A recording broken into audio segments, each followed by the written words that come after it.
5:30, and I'm going to call the meeting to order. Members of the public have been invited to participate in the meeting of council by attending in person at the council chamber at the municipal office located at 10227 Ilderton Road in Coldstream, or by contacting the municipal clerk to receive a registration link to join the meeting electronically. Members of the public may also access the meeting live stream on our Middlesex Centre YouTube channel. The municipality of Middlesex Centre recognizes that we are gathering on the traditional territory of the Anishinaabe, Haudenosaunee, and Lenni Lenape peoples. We acknowledge the enduring presence of the First Nation, Métis, and Inuit people on this land and are committed to moving forward in the spirit of reconciliation and respect.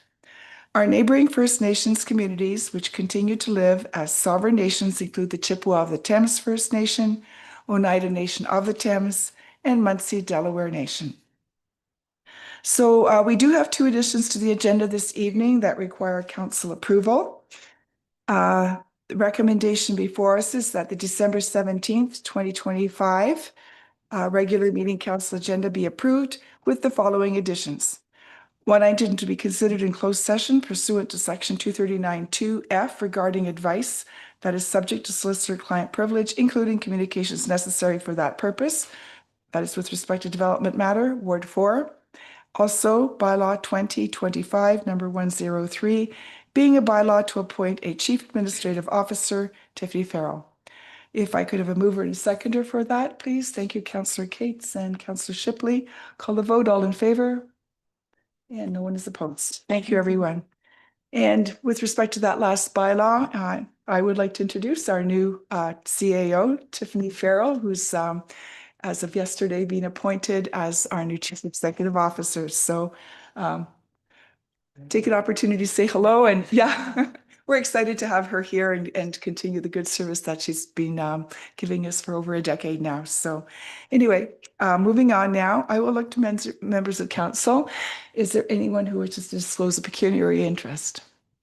Seeing none, then we have to go into public meetings. The recommendation is the council move into public meetings at 5:32 p.m. pursuant to the Planning Act, RSO 1990, as amended, to consider the applications listed on the December 17, 2025 council agenda. And that is moved by Deputy Mayor Brennan, Councillor Cates, all in favor? And that is carried. Thank you. So members of the public that wish to receive further notification on any of the applications that are being considered this evening, I ask that you please send an email to planning@Middlesex Centre requesting further notification.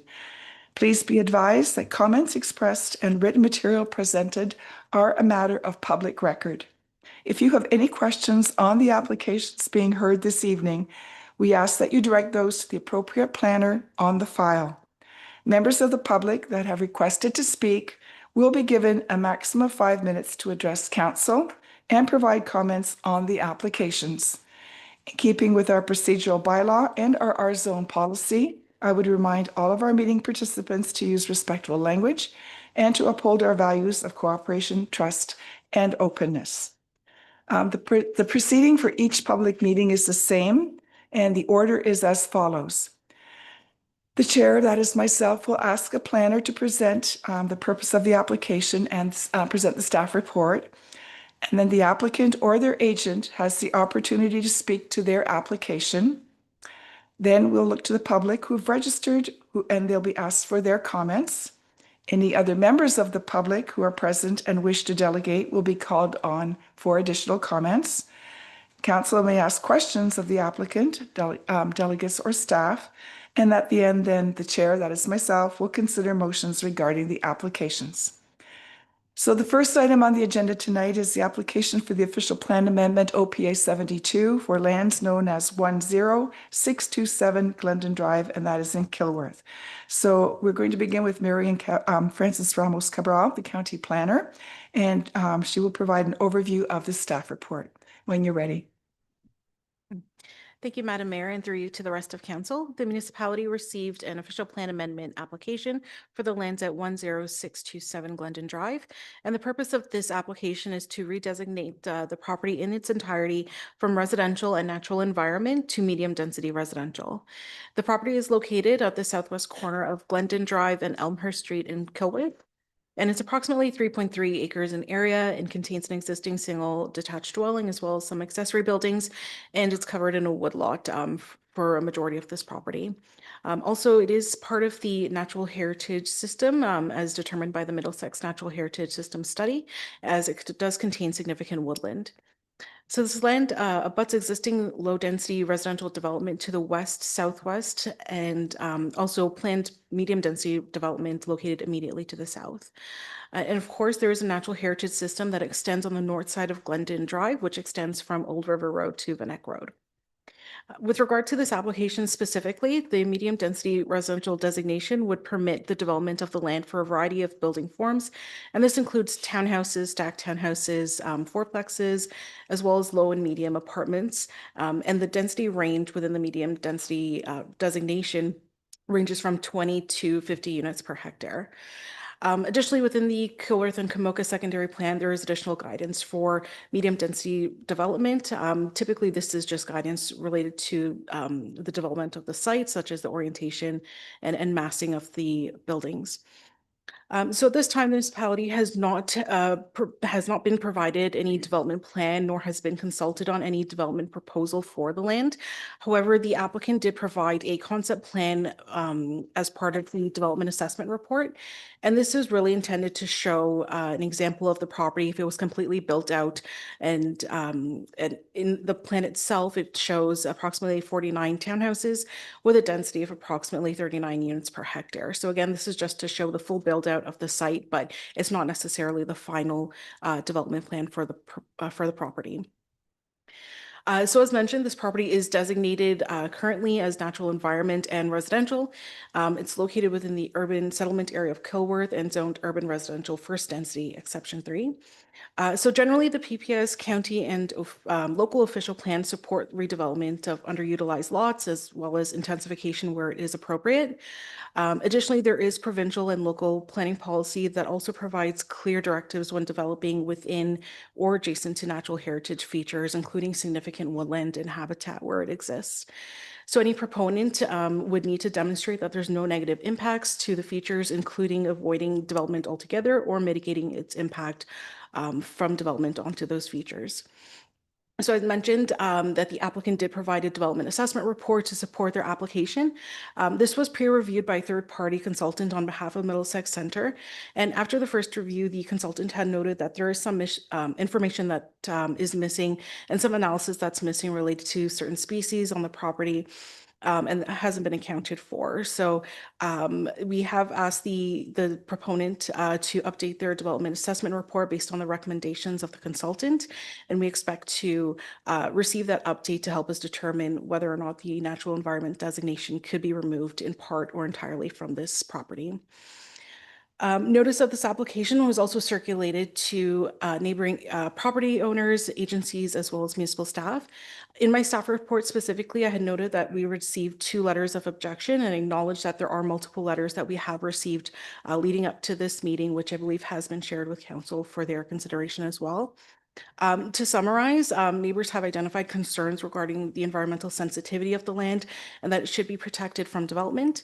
Additionally, they find that medium density development and the proposed density and scale is incompatible with the surrounding low density residential uses in the area.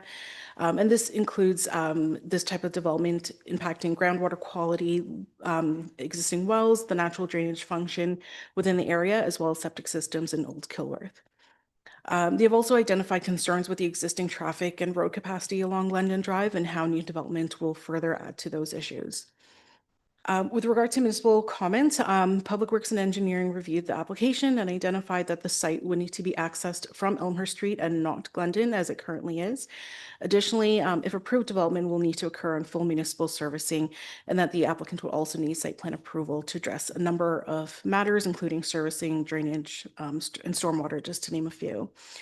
Similarly, the county engineer reiterated those comments and that they wouldn't provide an access onto Glendon Drive and that they will need to satisfy some of the county's concerns at the time of site plan approval. And finally, staff note that the applicant has requested to remove the entirety of the natural environment designation from the lands. And this is contrary to what is in the Middlesex County Natural Heritage System study. And given its proximity to the larger significant woodland to the north, we expect there to be some ecological diversity on this land. So as mentioned, we would like to review the research and the data of an updated development assessment report from the applicant before we can consider this application appropriate to remove the designation from the land entirely or from part of the land. And then with regard to the medium density residential designation, so in general, Kilworth and Kamoka is probably one of the most optimal places for urban development within the municipality. In a site like this where it is on an Ontario road and where servicing is planned is ideal for some new development. Of course, there are many concerns that we need to consider, including mitigating any impacts on surrounding properties and addressing the intensity of this development. So in plain language, if development can be supported on this property, we recognize that medium density residential designation is quite broad and inclusive. So we would like to review it in more detail so it is appropriate for the site. And finally, I just noted in my staff report, I had mentioned that the range of the medium density designation for its density is 20 to 50 units per hectare. I had noted that it could permit up to 78 units in total on this property. However, this should be 65 units on the land at a rate of 50 units per hectare. And finally, again, just to summarize, so staff recommend that this report be received for information as we are waiting for the updated information from the development assessment report. And we're going to consider the feedback from members of the public as well as council. And at a later date, we'll come forward with the recommendation for the application. Thank you. Okay, thank you for that report, Marion. Next up, we have Alexander Vandersloos, who's going to be speaking with respect to the application for on behalf of the applicant.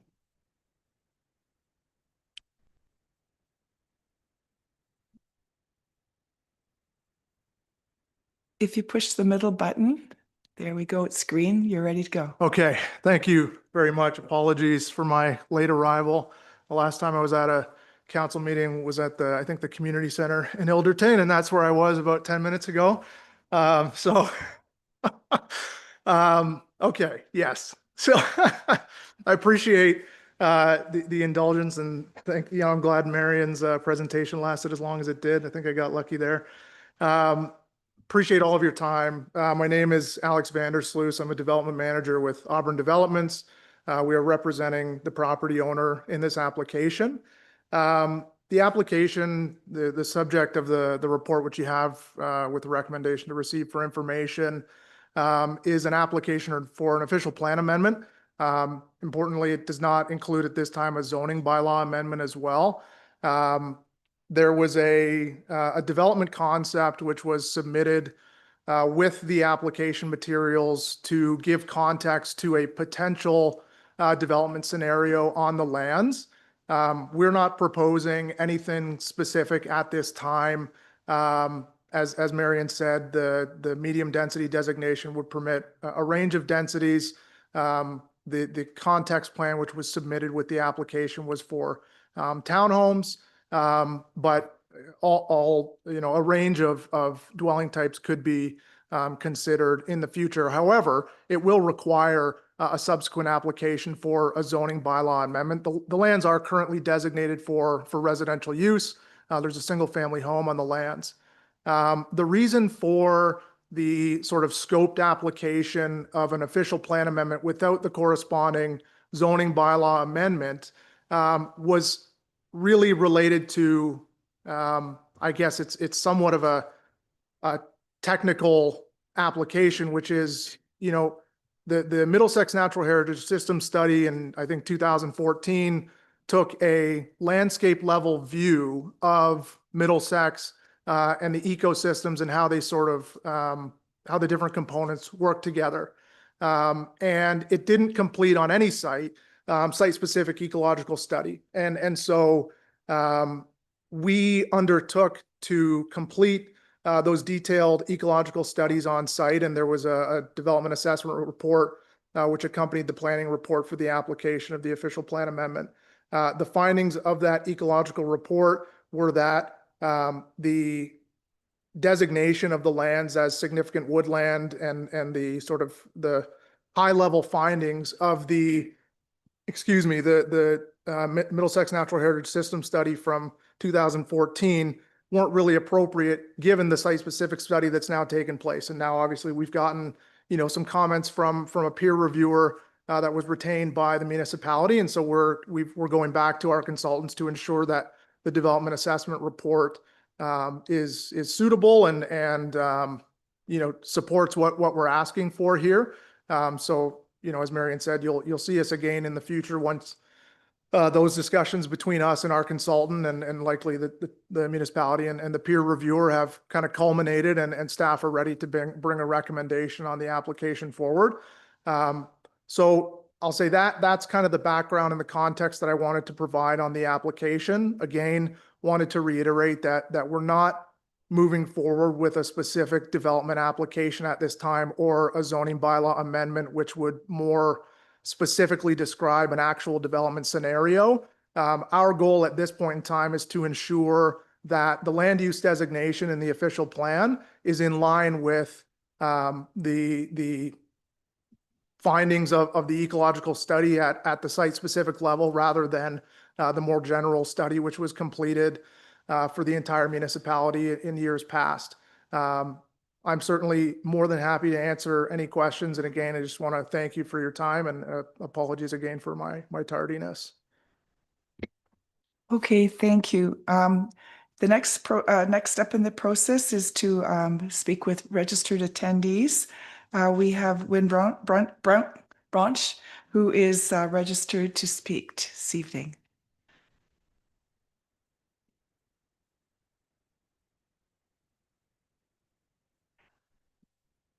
If you push the far left button, it should go green in a minute. Oh, middle button maybe on yours.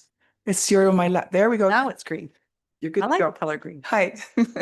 Good evening, and thank you, Madam Mayor, councillors, staff, members of the public, for allowing me to bring some concerns forth.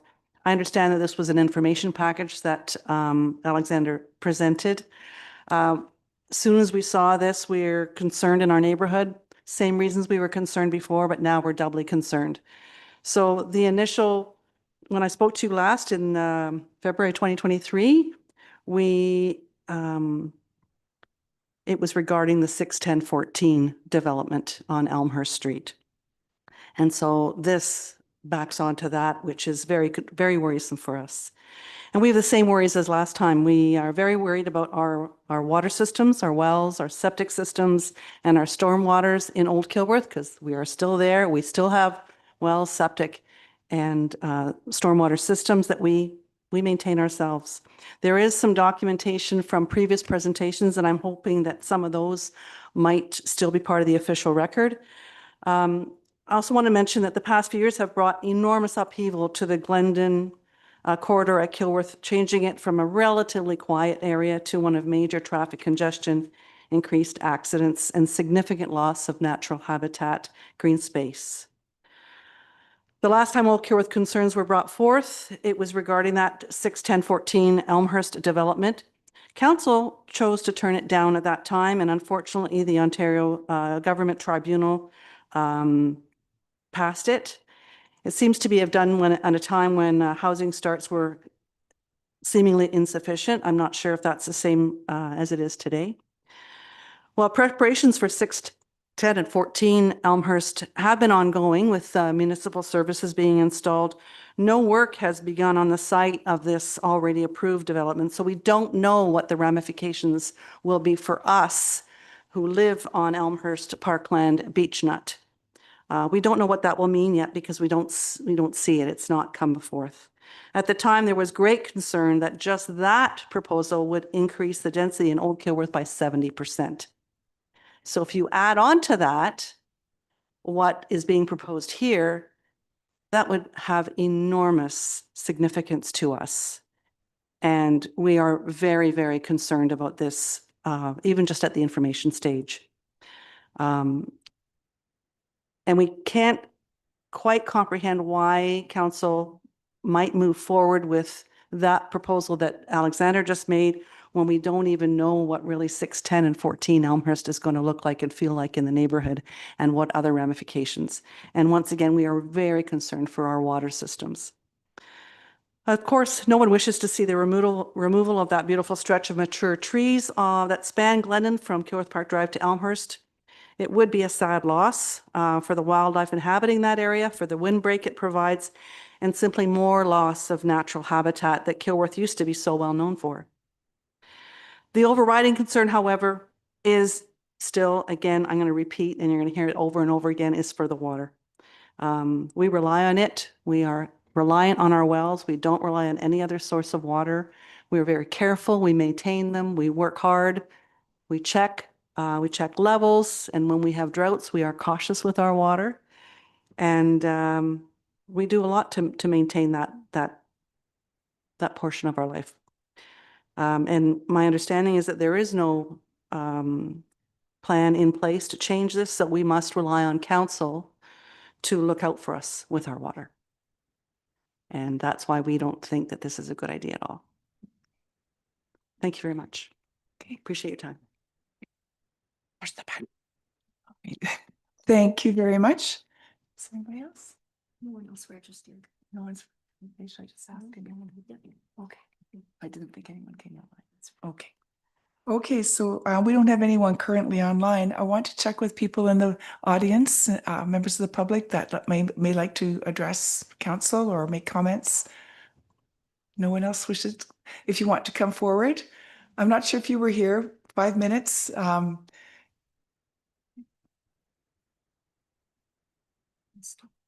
Okay, and if you could please cite your name and address for the record. Yeah. There you go, you're green. Hi there. Hi there. I'm Shane Thompson. Sorry, I didn't realize I had to register last time I was here. You guys were in your the original, obviously, office, and I love the renovation. I will say they did a great job. This is beautiful. So, Miran did a great job at, of course, going over all the potential issues. So a lot of those things I was going to cover in my discussion today. A lot of things too have just changed based on what Alexander said. He's not quite sure what they're looking for exactly at this moment. They're looking for a potential approval. I think it's a shot. They want to take that shot in the dark, obviously, to see if they can develop there. It sounds like right now at this point. I live right beside the property right now, just so put relevance of where this is. I've been around this area my whole life, and the reason why I moved from London to Kilworth back again is to be obviously in a closer neighborhood community. And this is the one thing that I've noticed since I've moved back about 8 years ago. It just keeps on expanding and expanding and expanding. And I completely understand for the development of new housing and the requirements of that. So that's not something I want to just ex-nay altogether. But what I wanted to talk about this particular project is my concerns, which Miran did a good job of explaining about the road work already. One thing, Glendon Drive, if you go there during peak hours, which are between 8 and 9, it is at nearly full capacity. It takes me sometimes 2-3 minutes just to exit my driveway in the mornings, just to be able to turn left or right, obviously, just because of the amount of traffic.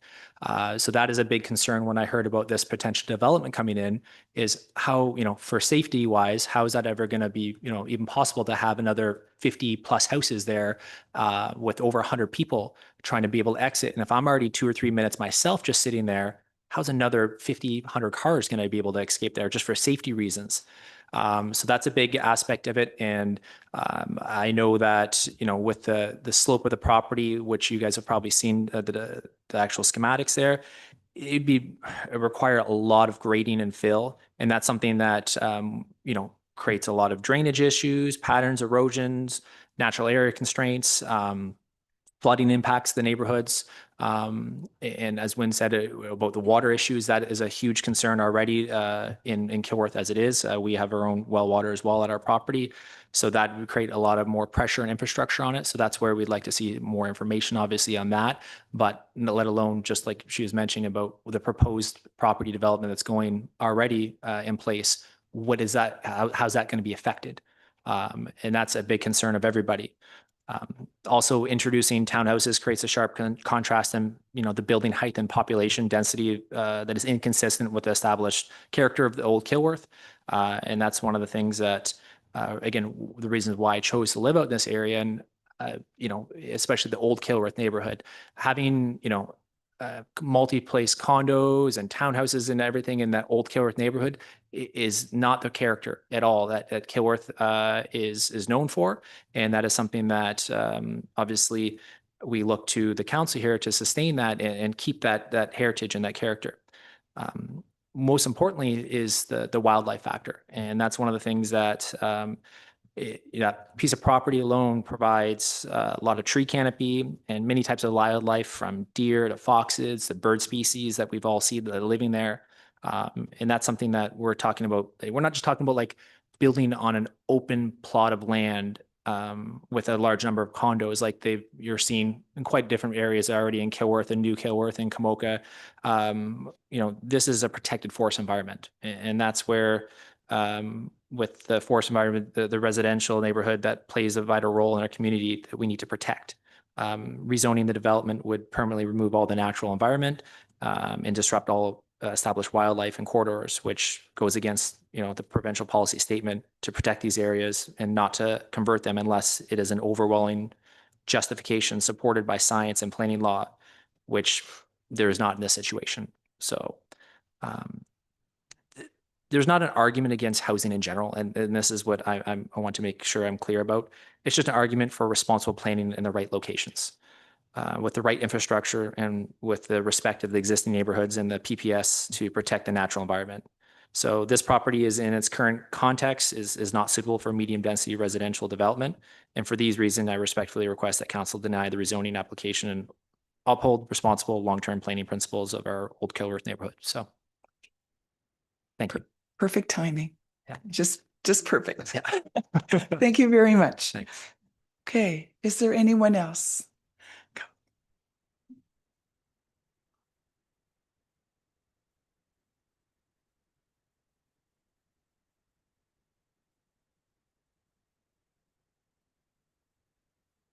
Okay, I'll push the green button again. If you would please give your name for the clerk's record, and I'll watch the clock for 5 minutes. Oh, there it goes. Thank you. Ian McCullough, I live at 49 Kilworth Park Drive.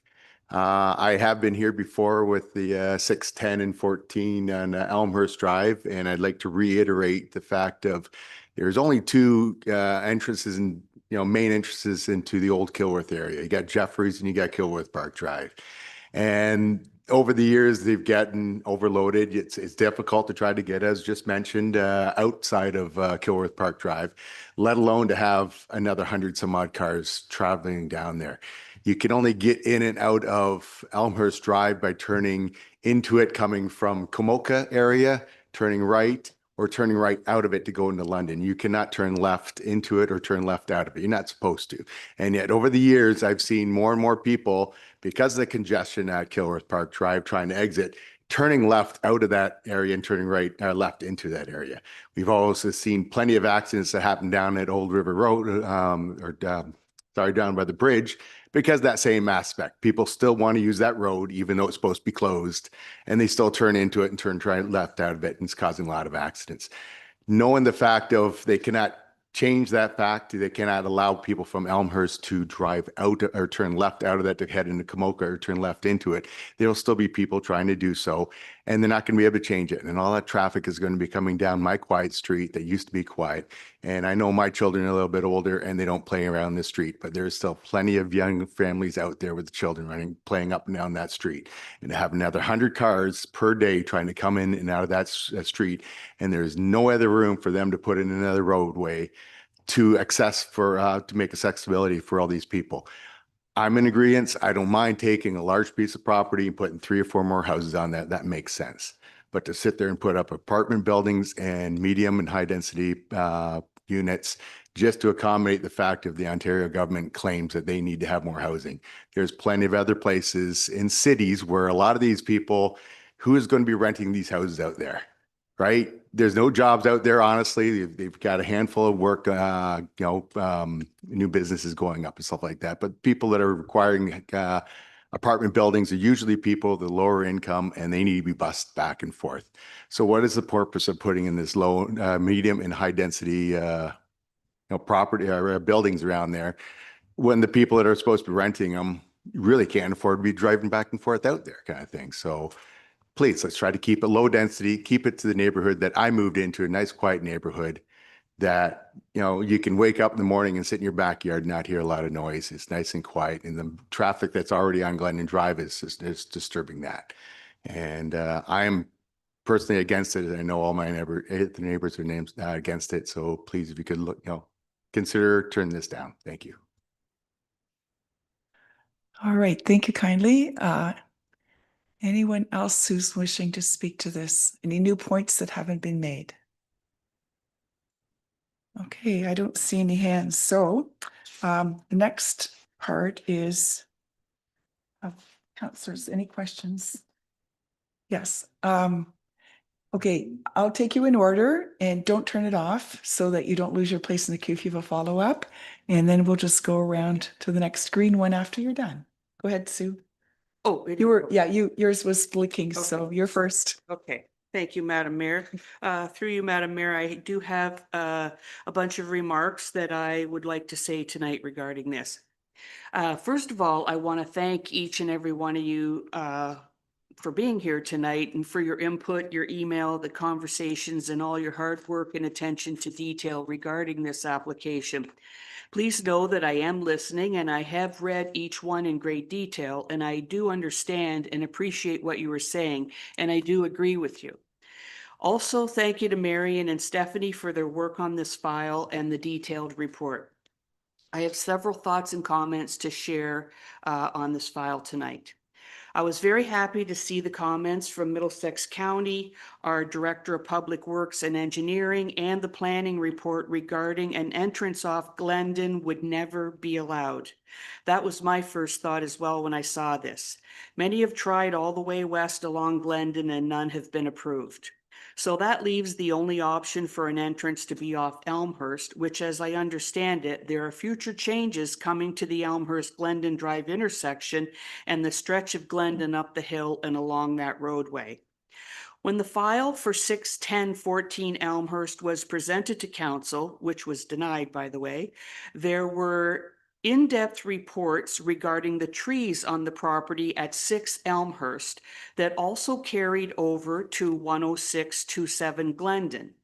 There is a map in the 61014 Elmhurst file that shows this significant wood lot on both properties and also across Glendon to the north. 6 Elmhurst is required to leave several trees in the northwest corner and use great care in their fence line along there as well. Now we see this concept plan using every square inch of the property and the elimination of every tree and natural habitat. I suggest you refer to this map as your guideline for the actual buildable area of this property, which you will note is basically only where the existing home and garage are located now. This significantly changes the options for this property, and I look forward to seeing what you come up with in the buildable space allowed. Along with the trees, we have to take great care to always consider and note the environmental sensitivities, species at risk, and all the wildlife living in the natural heritage area. Even your own report shows all the bat house locations and lists the wildlife using the property.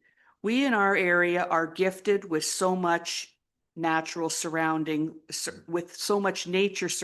us, and we have to protect this gift and do our part to help preserve it wherever possible. And we ask that you do the same in your plans for this property.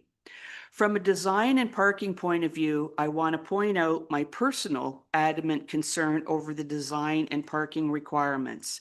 We are a rural community with no public transportation, and it is a given that each home built will very likely have at least 2 cars. I am not a fan of the garage being considered one-car parking, as many use the garage for their storage given the space constraints often found in a tight design. I understand the requirements may say different, but I won't give up stating this point. One simply has to drive around and review the various condo-type complexes in our area to see the differences in design and feel the difference once built, especially after 6 when everyone is home. We ask that you take great care and pride in your design of this space so you can leave it feeling proud of what you built and that you respected our area's unique needs. Of course, I understand that council is provincially mandated through the provincial policy statement and numerous bills, etc., to support and encourage diversification and intensification of housing, but I won't give up on doing my best to ensure that we do it right for our community. I want to share something with you tonight that I have previously said in council on another file. In my opinion, a big reality we face as we see some of this intensification is the design on paper versus reality. What do we end up with? The reality, my word for tonight, is we end up with a tight complex with cars parked everywhere, garages being used as storage and not parking, leaving parking for only 1 car in our rural community where 2 cars are a given. A large amount of concrete and asphalt and little green space. Nowhere to put the snow, no proper route for garbage pickup to each unit, and what if there was a fire? Again, the on-paper design versus the reality of what we end up with.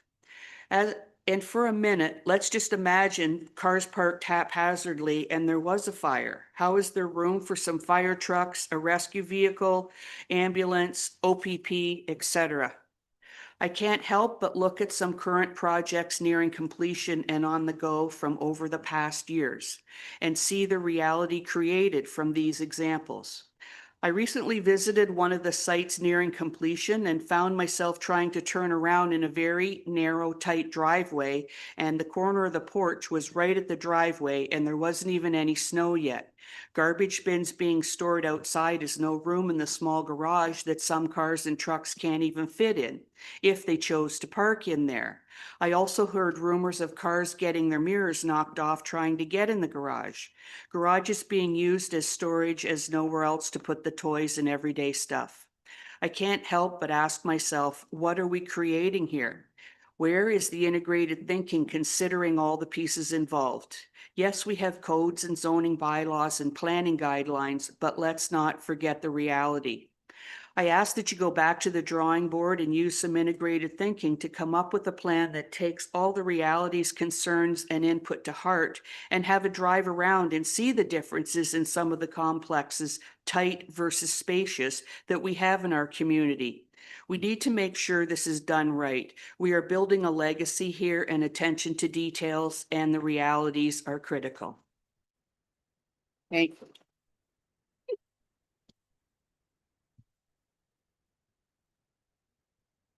Go ahead, Councillor. Through your Madam Mayor, I just have a couple of observations. In the development assessment report, they're talking about 1.3 hectares for the subject lands, and in 3 instances, it's called 2.3. So I think the next time you have this, you better spell check. And the planning justification report and the development assessment report, there's no author at the end of the report, no author, no signature. So I think the next time there should be, I want to know who wrote the report. I think that's a fair question to ask. Thank you.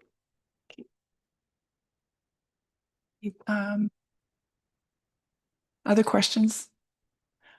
I think that's it then. Okay, in that case, there is a recommendation before us. And that is that the report PLA number 73, 2025 regarding official plan amendment application OPA 72 filed by Audburn Developments, care of Alexander Sluice, on behalf of 2817053 Ontario Limited, for the lands known as 10627 Glendon Drive for County Road 14 in Kilworth, be received for information. If I could have a mover, please, and a seconder. Deputy Mayor Brennan and Councillor Cates, thank you. All in favor? Opposed? That's carried, none opposed. Okay, we can move now to item 4.2, which is the application for zoning bylaw amendment for 15959 10 Mile Road. And again, Marion will be presenting that report. When you're ready, go ahead. Thank you, Madam Mayor. So the purpose of this report is to provide a recommendation to council regarding the rezoning request at the property at 15959 10 Mile Road. The applicant requests to rezone the property to fulfill a condition of consent for file B8 2025. The severed parcel is to be rezoned from agriculture to the surplus residence zone, and the retained farm parcel to agricultural no residence. So planning staff reviewed all relevant policies and are satisfied that the application is consistent with the PPS, county, and local official plans. And as a result, we do recommend approval and that the bylaw be passed. Thank you. Okay, thank you. I'm just having trouble here getting it to come up. Just want to come up.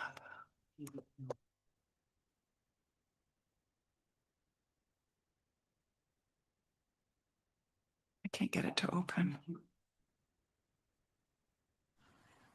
I don't have a paper copy. It's not coming up. There, no. Sure, okay. Oh, it just came. Okay, sorry about the delay. I couldn't get it to come up on my screen. The process is basically the same. We have the applicant's agent, Mr. Stuart Finlater, who's going to be commenting on this virtually. Is he online? Yes. Okay. We'll just wait till he comes up on the screen.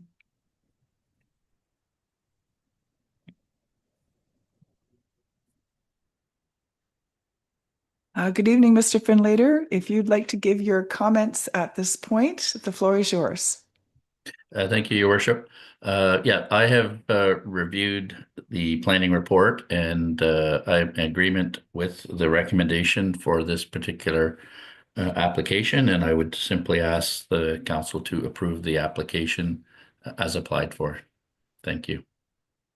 Okay, thank you for that. Now, we don't have anybody who's jumped on for comments? No? Okay, so there are no attendees. And anyone here in the public who'd like to speak to this? Yeah, if you come forward and push that one button and you're green and ready to go. If you'd give your name for the record. Thank you. Lynn McClary, representing Arba Heights Limited. When this application was started, it was for Marion Gardner, and that was back in April. September 15th, Arba Heights Limited purchased the property. So I think we need to change who is getting the severance to Arba Heights Limited. The house is going to be bought by one of her grandchildren. Okay. Okay, so that's noted. All righty. Is there anything else that you wanted to clarify or add? No. Okay, good. We don't have anyone listed to speak. Is anyone else in the audience wishing to comment on this application? Okay, I don't see any. What about council? Are there comments or questions? None? Oh, I had some questions on this one. I didn't see a plan for the septic or how the things were laid out on that, the part that's severed and what's there for contingency and so forth. Can you address that, Marion? Yes, sorry. In the draft reference plan provided by the applicant, they did note where all the buildings were located on the property, as well as the tree line and the septic system and the well. Unfortunately, it's not representative on the reference plan that's attached to the staff report, but it was wholly contained within the parcel and close to the building that are on the property right now. Okay, so I guess my usual question, this is a 3-acre severance. And I'm asking why? I mean, if we don't know where the septic is and so forth, then, I mean, I think Mr. Cleary, he's been here for others before too. We usually try to, the rule of thumb, sort of an acre of land plus or minus what's needed to make sure that the property is properly serviced and so forth. Go ahead, Stephanie. Okay, thank you. So through the mayor, just if I can add a bit of context to that question. So this did come before the Committee of Adjustment back in earlier this year. So I will just say there was quite a bit of back and forth, and I believe it came back to the committee several times to scope down. I think it was originally 5, and we went through a process of ensuring that it just included the appropriate areas for the septic. There is an accessory structure there that is intending to be used by the homeowners as a private workshop for his hobby. So we did go through that process to scope that down, and it did come down from what was there originally. But I just wanted to ensure that there was that context there. Okay. Thank you. That's what we're looking for, or I was looking for. Okay, if there are other questions, none, then we do have a motion before us. And oh, change the wording there. Yeah, okay. So the motion before us is that the report number PLA 70 2025 regarding the application zoning bylaw amendment ZBA 16 2025 be received, and that the zoning bylaw amendment ZBA 16 2025 filed by Finlater and Associates Incorporated on behalf of Arva Heights to rezone the lands known as 15959 10 Mile Road from the agricultural A1 zone to surplus residence SR zone and agricultural no residences A3 zone for the severed and retained lands of the consent application B 008 2025 be approved. And further, that the bylaw 2025 number 101 amending the comprehensive zoning bylaw with respect to ZBA 16 2025 be forwarded to the consideration of the bylaw section of the agenda for adoption. And if I could have a mover, please, Councillor Shipley and Councillor Arts, all in favor? Is anyone opposed? Seeing none, that's carried. Okay, thank you. We can now move on to number 4.3.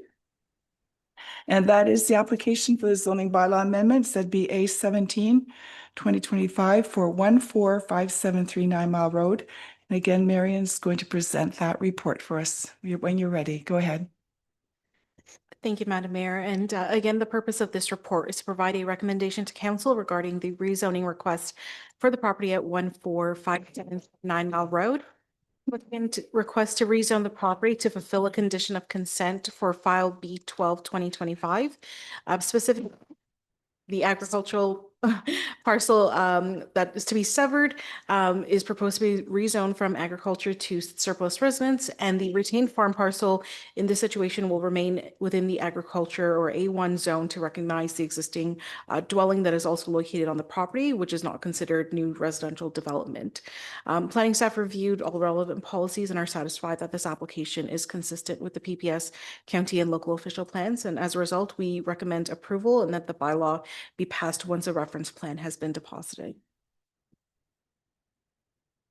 Oops. Okay, thank you for that. Is there anyone who's speaking to this? Do we have anyone? Okay. No one registered. No registered. Okay, and is there an applicant? No one registered. No one. Okay, none. All right. Is there anyone here in the public who would like to address council with regard to this? All right, I don't see anyone here. In that case, I'll look to councillor. Are there questions, comments, observations on the report?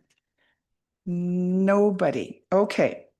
In that case, we have a recommendation before us, that report PLA 72 2025 regarding the application for zoning bylaw amendment ZBA 17 2025 be received, and that the zoning bylaw amendment application ZBA 17 filed by Lynn McCleary on behalf of McCleary Carmichael Farming Corporation to rezone the land known as 145739 Mile Road from the agricultural A1 zone to the surplus resident SR zone for the severed land of the consent application B1225 be approved, and further that and further that the implementing bylaw be forwarded to council for consideration once deposited reference plan has been provided to the satisfaction of the municipality.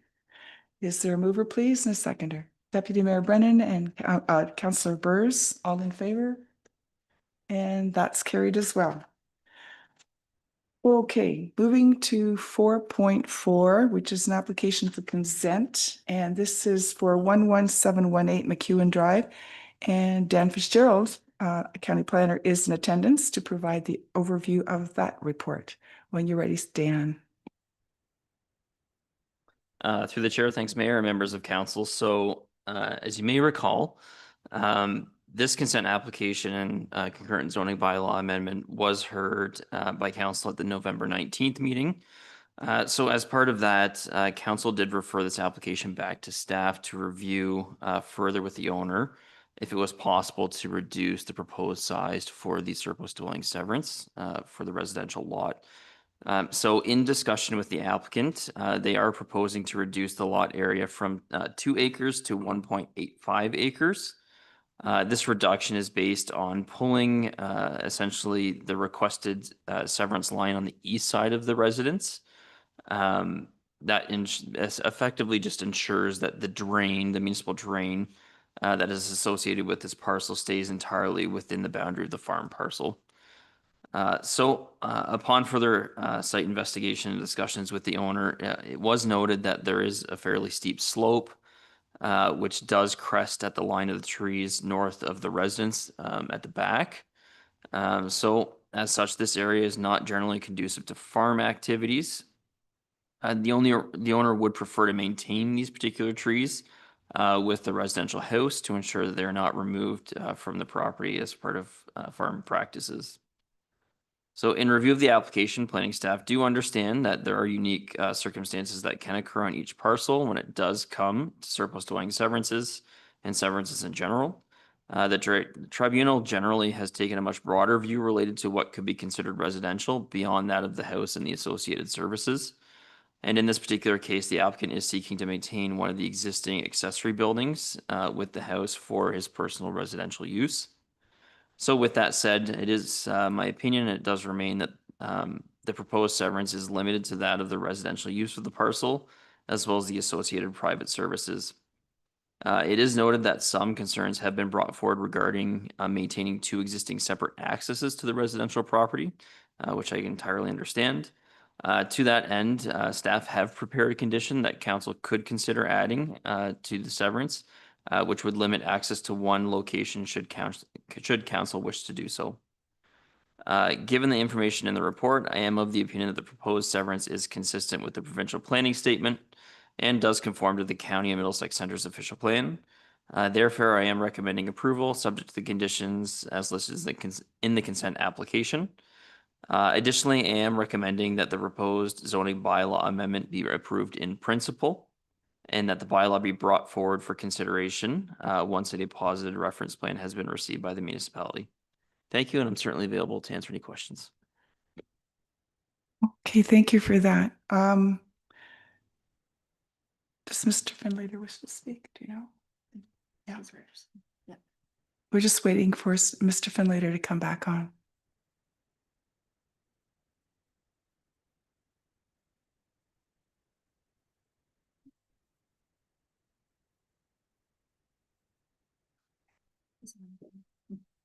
There we are. We see you again, Mr. Finlater. If you'd like to make your comments. Thank you. Again, I'd just like to reiterate what Mr. Fitzgerald has indicated. We did come to council back in November. There was a concern about the size of the lot. My client has agreed to reduce the lot size and include the drain with the farm property. So we are of the same opinion as Mr. Fitzgerald that this application does satisfy all of the relevant legislation. And we would ask that the consent and the rezoning be approved as applied for. Thank you. Okay, thank you kindly. And now, are there any individuals who would like to speak to this that are present here in chambers? I don't see any hands. I'll look to council then. Go ahead, Deputy Mayor Brennan. I'm just wondering, through Dan, if there's a possibility to have another condition added on that the barn that is supposed to be tore down gets tore down. if that can be one of the conditions that building has to be removed before it goes forward. Yes, so through the chair, absolutely. Council can add whatever conditions they seem or believe to be necessary in terms of operation of the consent application. The applicant is in the process of removing the barn right now. I just don't exactly know where it's at in that stage. But with that said, if that is a concern, I would certainly suggest entering a motion to include that as a condition as well to the provisional consent. At this time, I would make that at this time, I would make that a motion that that building does get removed. Yeah, so through the chair, I'd be happy to provide a written motion to the deputy clerk to that regard. With that said, we would just want clarification what specific building you're referring to. I think you mean the building furthest north on the site, but we should probably include that with the motion as well.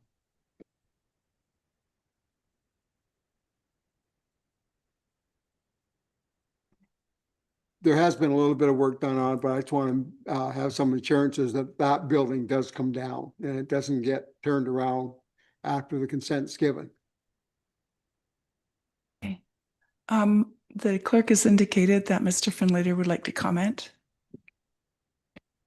Yes, thank you, Your Worship. Yeah, we have no issue at all with that condition being applied. They are in the process of removing and taking that structure down, so we have no issue with that at all. Thank you. Okay.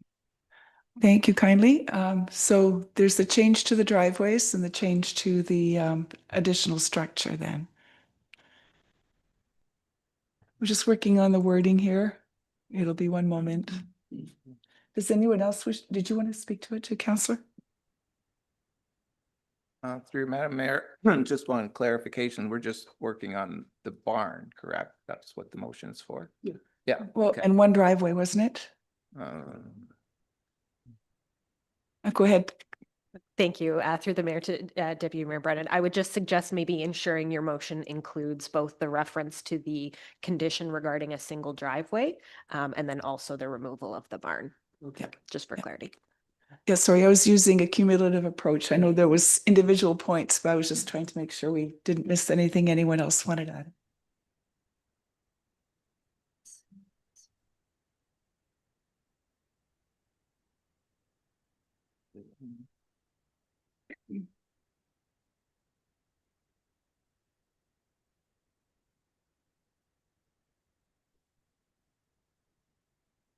Clerk, just as soon as the clerk's got it done, she'll read the motion as amended, and that way we'll be sure to get everything right. There you go. Thank you, Chair. Through the chair to my colleagues, I would just like to confirm the wording. Does there need to be anything more specific than indicating that it is the barn that shall be removed? Okay. Yeah. Yes, perfect. We just want to confirm we're referencing the correct structure on the property, so we'll await that. Thank you. But that would be the northeast build, or yeah, the most northerly east build. Is that right? West. Northwest, sorry, yeah, right, that's west. Yeah. Okay.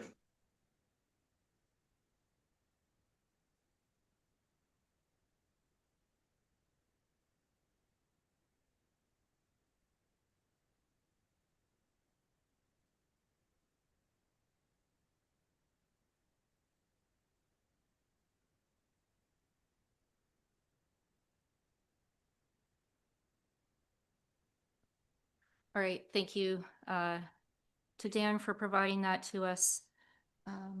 So I believe the first two clauses in the recommendation would remain the same to receive the report and that the consent be approved subject to the conditions that were listed in the report PLA 75/2025, but further that the consent application B11/2025 be subject to two additional conditions, being that access to the retained residential lot be consolidated to one point, and that any additional access to the residential parcel be removed to the satisfaction of the municipality, and that the existing barn on the furthest north portion of the lot be removed prior to the issuance of a certificate of consent to the satisfaction of the municipality. Is that appropriate? Okay, thank you. And if I could have a mover, please. Deputy, oh, sorry. What's wrong?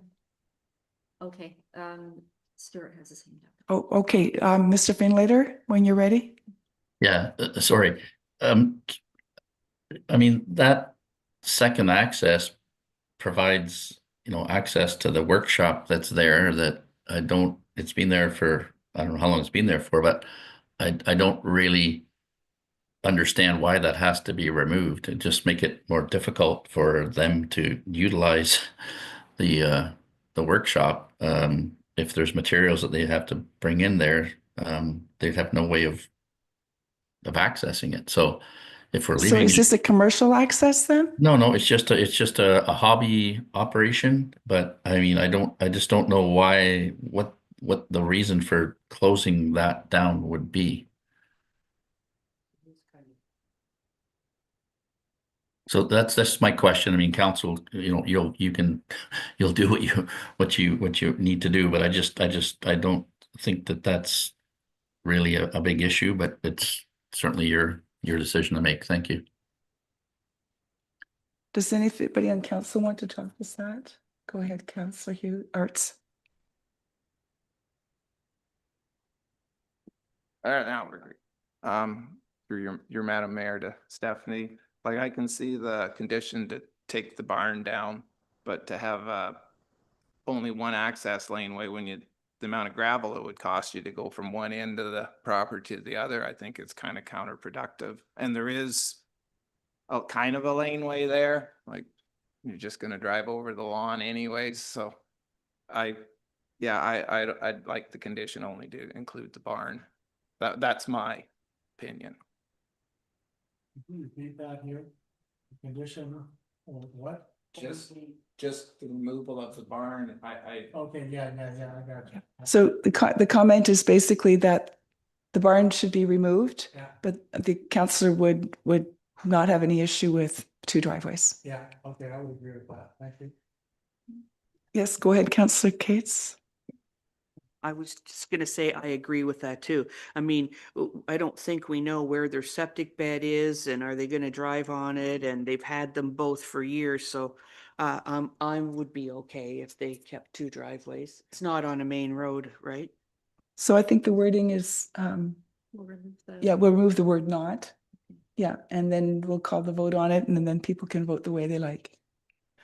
Okay. Did you want to read? I'll read it again. Yeah, so we'll have a reread of that just so everyone's clear on what it is it's saying. All right, so I'll read the motion in its entirety so that the vote can proceed. Recommendation that report PLA 75/2025 regarding application for consent B11/2025 and zoning bylaw amendment ZBA 12/2025 be received. And that consent application B11/2025 filed by Stuart Finlater on behalf of Roland Gibson in order to sever a resident surplus to a farm operation as a result of consolidation from a lot legally described as part of Lot 19, Concession 13 South in the municipality of Middlesex Center, County of Middlesex, and no municipally as 11718 McEwen Drive be approved, subject to the 13 conditions as listed in report PLA 75/2025. And this is where the discussion has changed. And that consent application B11/2025 be subject to one additional condition, being that the existing barn on the furthest north portion of the lot be removed prior to the issuance of a certificate of consent to the satisfaction of the municipality. The further portion is that the reasons for granting consent application B11/2025 include that the proposal is consistent with the provincial planning statement.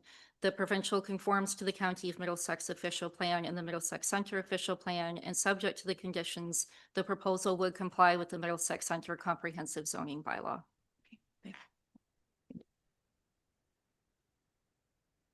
Sorry about that. Okay, so we have a motion before us. We need a mover and a seconder, please.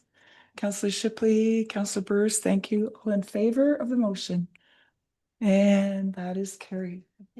Okay, we just have the second portion, Oh, of the number 2, right. which it's a separate vote. It's okay. Yes, this is, Yeah, so that recommendation hasn't changed, and it reads, recommendation is that the zoning bylaw amendment application ZBA 12/2025 filed by Stuart Finlater on behalf of Roland Gibson to rezone the lands known as 11718 McEwen Drive from agricultural A1 zone to surplus resident SR zone and agricultural no residences A3 zone for the severed and retained lands of the consent application B11/2025 be approved, and that the implementing bylaw be forwarded to council for consideration once a deposited reference plan has been provided to the satisfaction of the municipality. Oh, sorry, just before we call the vote, go ahead, Councillor Arts. Through you, Madam Mayor, to Dan, the original application, my only concern was the drainage ditch going with the farm property, and that's met. And I also said at the time that I take every one of these applications on its own merit. So just because I'm granting this size of a lot today does not mean someone coming tomorrow asking for the same size is going to get it. I just don't want someone to make me eat my words. That's all. Thank you. Okay, so we had a mover against Councillor Shipley and Councillor Cates, thank you. All in favor? And that is carried. Thank you very much. All righty. And now we can go to 4.5, which is an application for consent and zoning bylaw amendment for 15910 Medway Road. And Dan Fitzgerald, the county planner, is going to provide that report for us. When you're ready, Dan. Yeah, so through the chair to mayor and members of council. So application 4.5 on the agenda tonight is with respect to a request to sever a agricultural parcel for the purposes of establishing an agricultural related business separate of the farm parcel.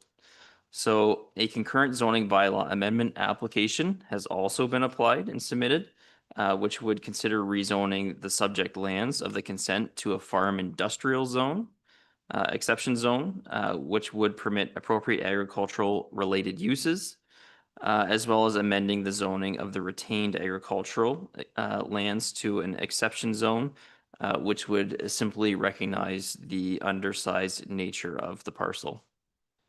The property is located on the north side of Medway Road. It's east of the intersection at Medway and Clark. It was formerly used as an agricultural research facility by Syngenta.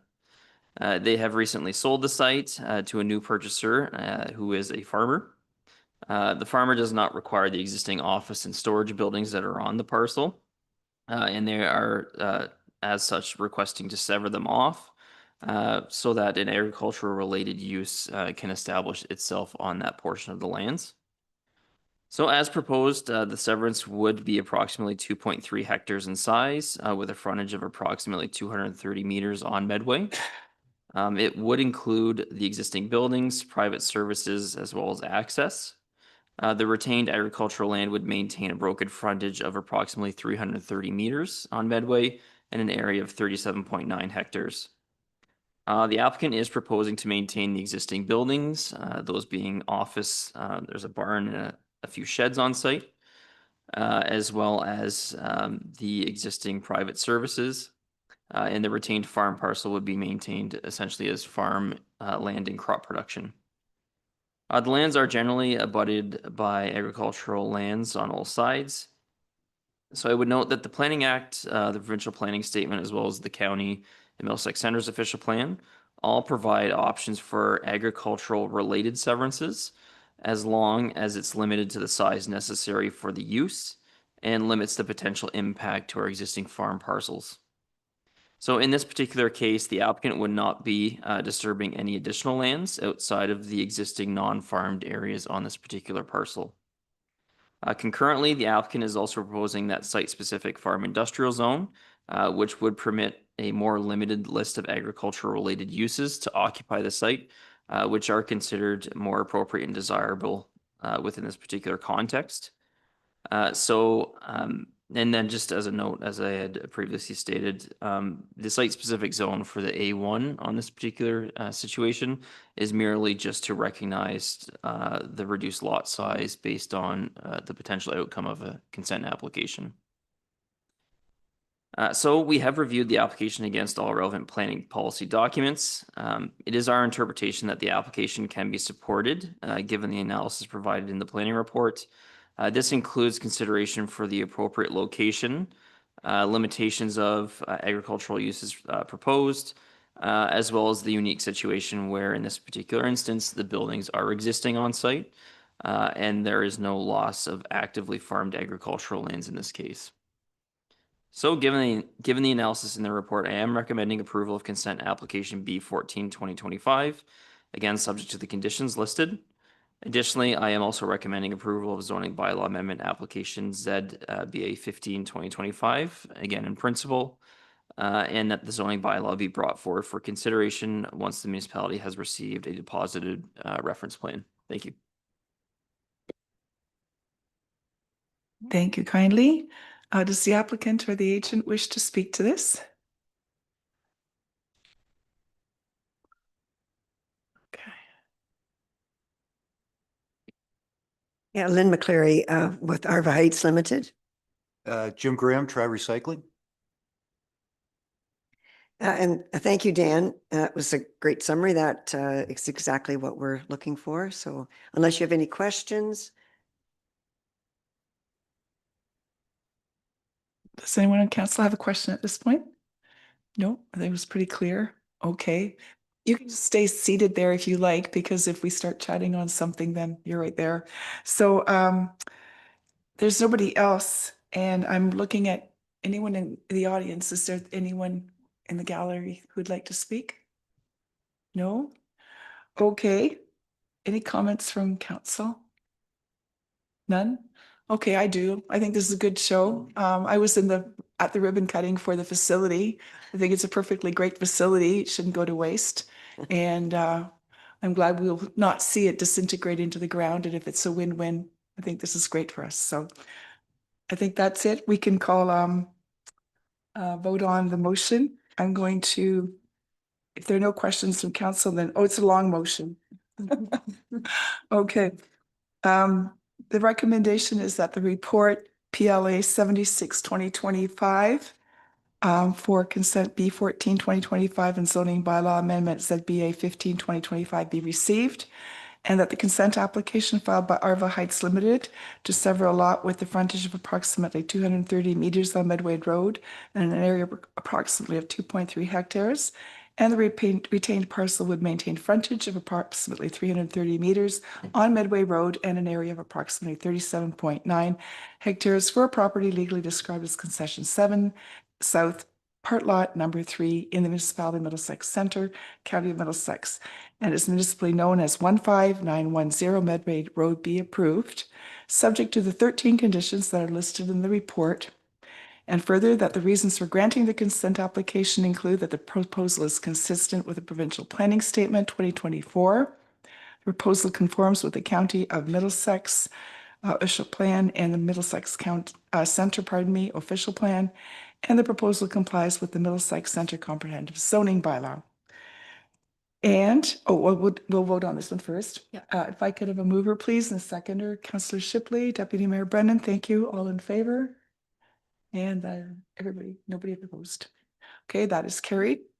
And the second motion is, recommendation is that the zoning bylaw amendment applications at BA 15 2025 filed by Arva Heights Limited to rezone the subject land from the agricultural A1 zone to the farm industrial exception, number 6 and agriculture exception 54 zones for the land legally described as Concession 7 South, Part Lot Number 3, formerly in the Township of London and known as 15910 Medway Road, Municipality of Middlesex Center be approved, and that the implementing bylaw be forwarded to council for consideration once a deposited reference plan has been provided to the satisfaction of the municipality. Mover, please. Councillor Arts and Councillor Shipley, thank you. All in favor? And that is carried as well. Thank you. We're finished. All right. And now we can move to Rice from public meetings, the recommend, oh, sorry, I jumped something. Oh, yes, I missed this completely. 4.6. Stephanie Bergman, the Manager of Planning and Development, is going to be providing us with an overview of a staff report. And I'll let you take that away when you're ready. Thank you, Madam Mayor, through you. Yes, a little bit different here from a development application, but I'm pleased to present a draft of our community improvement plan update that we undertook. So just, I do have a presentation in front, just a bit of a summary. I thought maybe some visuals might be helpful, but just by way of a reminder, a community improvement plan is a tool under Section 28 of the Planning Act that does allow municipalities to grant grants and loans to help stimulate development. And really the focus is usually on business retention, facade improvements, and economic growth. And one area that we haven't dove into to date is the housing supports as well. So if we go to the next slide, just a quick summary of why we undertook the review of the CIP. As you'll know, we've had a CIP, a community improvement plan, in place since 2013. It's largely been used as a means of providing facade and signage improvement grants. That's been the most popular tool that we've used. But we undertook the review this year in part to address one of our Housing Accelerator Fund action plan items. Actually, sorry, two of those. One being grants for additional residential units was a requirement of our action plan. And then also to develop a community improvement plan to support affordable housing. So that was also part of our Housing Accelerator Plan commitments. And at the same time, we also wanted to undertake the review to look at the additional tools available to us to support larger scale economic development opportunities. So that's something, we have ongoing efforts to support the establishment of more industry in Middlesex Centre. It's part of our strategic plan to look at diversifying our tax base. And some of these CIP tools are available to us, and we wanted to ensure that they were available within our CIP. So that was another reason. And at the same time, I also just looked at a few technical revisions, really to just more clearly define, things like eligibility and overall administration of the CIP. So that's why it might look a little bit different. So I'm not going to go through everything. The draft is there. I'm just going to go over a few key points. So just a basic summary of the goals. Again, we've kind of divided this up into kind of the business and economic development supports and then the housing supports.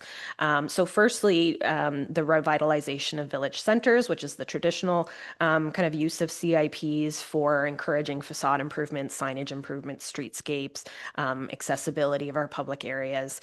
But then overall, of course, to support economic development and support business retention, expansion, and then also encourage new investment. And then on terms of the housing goals, of course, overall to reduce the financial barriers to entry for ARUs and affordable housing projects.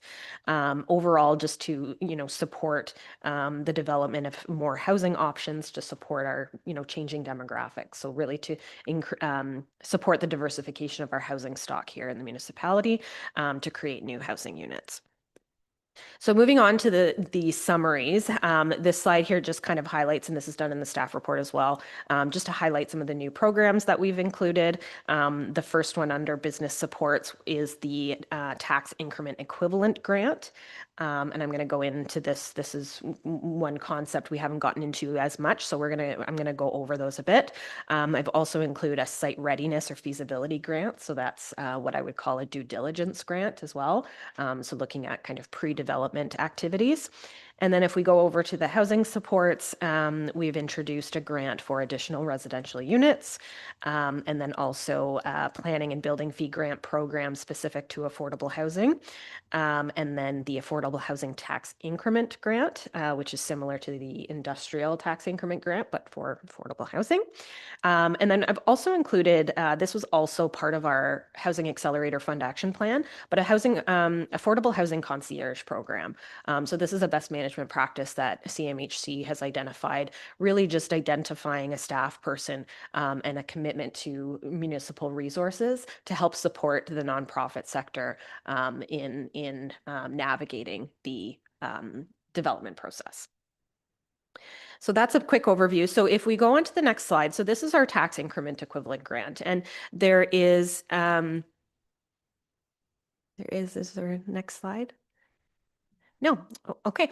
Well, it's odd. I have it up on my screen, but okay, this was really the visual I wanted to show you. So when we speak to tax increment equivalent grant, what that means is there's an existing pre-development, so the existing assessment of the parcel, and then the development process happens, and there's investment in the property, investment in the land, and then obviously post-development the property is reassessed and the rate is here. And the increment that we're referring to is that increment in between. So the pre-development assessment, post-development assessment, it's that increment grant, right? So the increase in taxes that we will now be receiving. And the idea here is that we're supporting the investment in the property and really kind of deferring. We may not be receiving that increase in taxes for the first few years, but over the long term we will be, right? So it's really to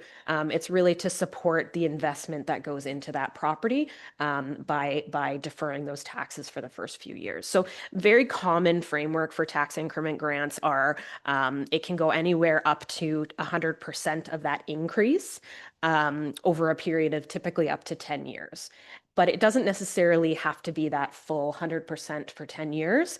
Oftentimes we will develop an evaluation table that looks at things like the number of jobs created, the overall construction value, and then if there are any other kind of unique site investment options or elements that we may want to consider. Oftentimes it'll be a sliding scale. So that's one option, is to do maybe 100% of the increment in year 1, 90% of the increment in year 2, and kind of do it that way to kind of lessen the impact of the increase in taxes. So there's a few ways to do that. We've chosen to kind of keep the framework fairly flexible so that we can identify those criteria as we move forward in implementing the plan. And I will just note there are quite a few additional site-specific eligibility requirements that apply to tax increment grants. There is an agreement that's registered on title that kind of outlines the program guidelines.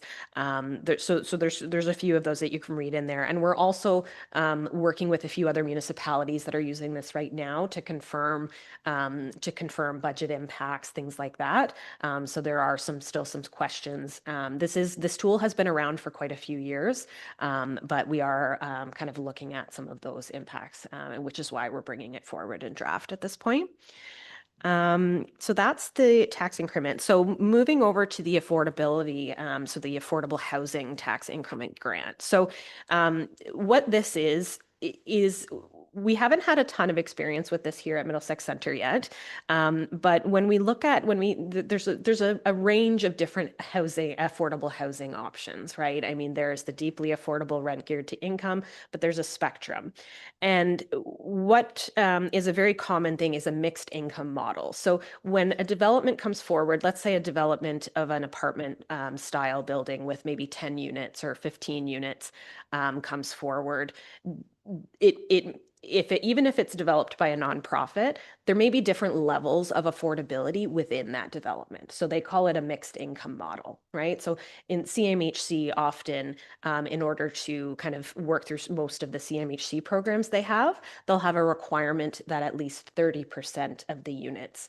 are classified as affordable based on their calculations based on the market rents and the market rents, but also income levels in this area.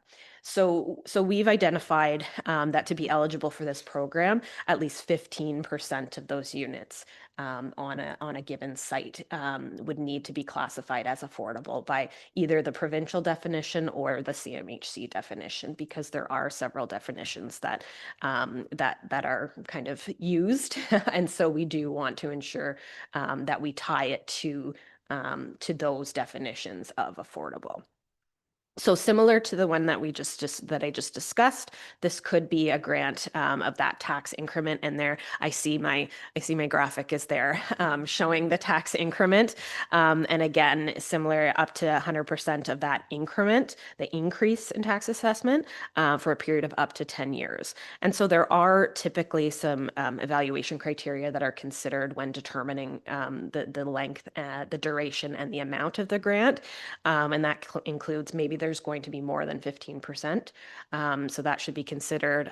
If there's additional accessibility features, developing pure accessible units is quite unique, unfortunately. So we want to support the development of pure accessible units, which is obviously a huge need in our community. And then, of course, sustainability features as well. When we're investing in our housing stock, we want to make sure that it is sustainable and efficient. And then, of course, if there's any additional special amenity features that may be proposed as part of the development. So similar to the industrial tax increment grant, there would be a number of site-specific eligibility requirements. There would be an agreement that's registered on title to ensure that remains affordable for a period of 20 years. That's typically the affordability period that we would like to see. And so, so similar framework to the industrial CIP, but to support that affordable housing. So again, my report does go, there are a few additional incentives that we've included. You'll see the additional residential unit grant that we're showing there once those zoning bylaw amendments come before council to establish the framework for those, which is coming soon, I promise. And which would offer a grant of up to $8,000 for an additional residential unit. And so just the final note I wanted to put here is that, as I mentioned, we've typically used CIPs as a way of supporting those kind of small scale facade and signage improvement grant programs, but that's not necessarily, that's not all it can do, right? I want to encourage council to consider this as a toolkit, right? So we want to ensure that our CIP document includes the tools that we may need moving forward. And on a yearly basis, we really need to be looking at an implementation plan where we want to focus our dollars, what kind of budget we want to identify for certain types of improvements. As I mentioned, most of our grants in the past have been those facade and signage improvement grants. Our budget has typically been $30,000 for the last several years. Moving forward, we may want to consider, a cap. Let's say there's a cap on a facade and signage improvement grant allocation in a given year, so that we can focus that money elsewhere. So I think there's quite a bit that we can do with our CIP that I think we would like to do moving forward by creating. Again, this will represent our toolkit of tools that we have available. And on a yearly basis, we prepare that implementation plan to identify our priorities. So I think that's about it. I'm happy to answer any questions. Thank you very much. There's a lot there. I see. I'm just going to push my button, whoever goes green. Okay, don't turn it off, Frank. Just make sure you get through your questions. So a few questions, you may or may not be able to answer it. Do we put this into our budget a certain amount every year? Because I don't recall it coming up. And okay, so perhaps you can answer that. The other thing is, how do people find out about this? Like, it's pretty complicated. How do I know I'm even eligible for something like this? At what scale? And the third thing, which you may not be able to answer, it's often asked or stated, what's the definition of affordable? Is this part of it, or like, is it a percentage of income? Like when people say, I want so many affordable apartments, what the heck does that mean? Okay, can you answer some of that? Through Councillor versus the rest of council, I can answer all three of those questions, I believe. So now, if I can recall, so first of all, the budget question, yes. So traditionally, this has been a line item in our budget. It has been $30,000. I know for the past 2 years, I'm not sure how far back that goes. It has remained static at that 30,000. I will note that we participate in an economic development roundtable in the county, and, we speak with other municipalities. They actually do have quite significantly higher budgets allocated to their community improvement. And I think moving forward, we need to focus our our economic development discussion and figure out if that's sufficient. It might be sufficient if we're really focused on those facade and signage improvement grant programs. But if we want to support larger scale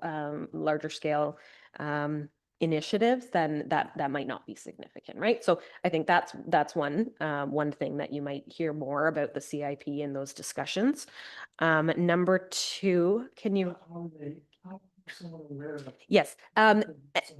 Perfect. And that's actually something, and there actually has been, we're going to introduce a few extra points in the plan itself, but a marketing plan is incredibly important element of the CIP. So identifying, how we market this, and this is part of the implementation strategy. If in a year we decide, we really are going to focus on the downtown Ilderton core, look at those facade and signage improvement grants, then that's how we target our marketing and tell those folks, right? So we have to decide really where we want to focus those efforts, and then turn on, which incentives we want to turn on in a given year, and focus the marketing on where it will have the most impact. So, okay. And then number three is the definition of affordable.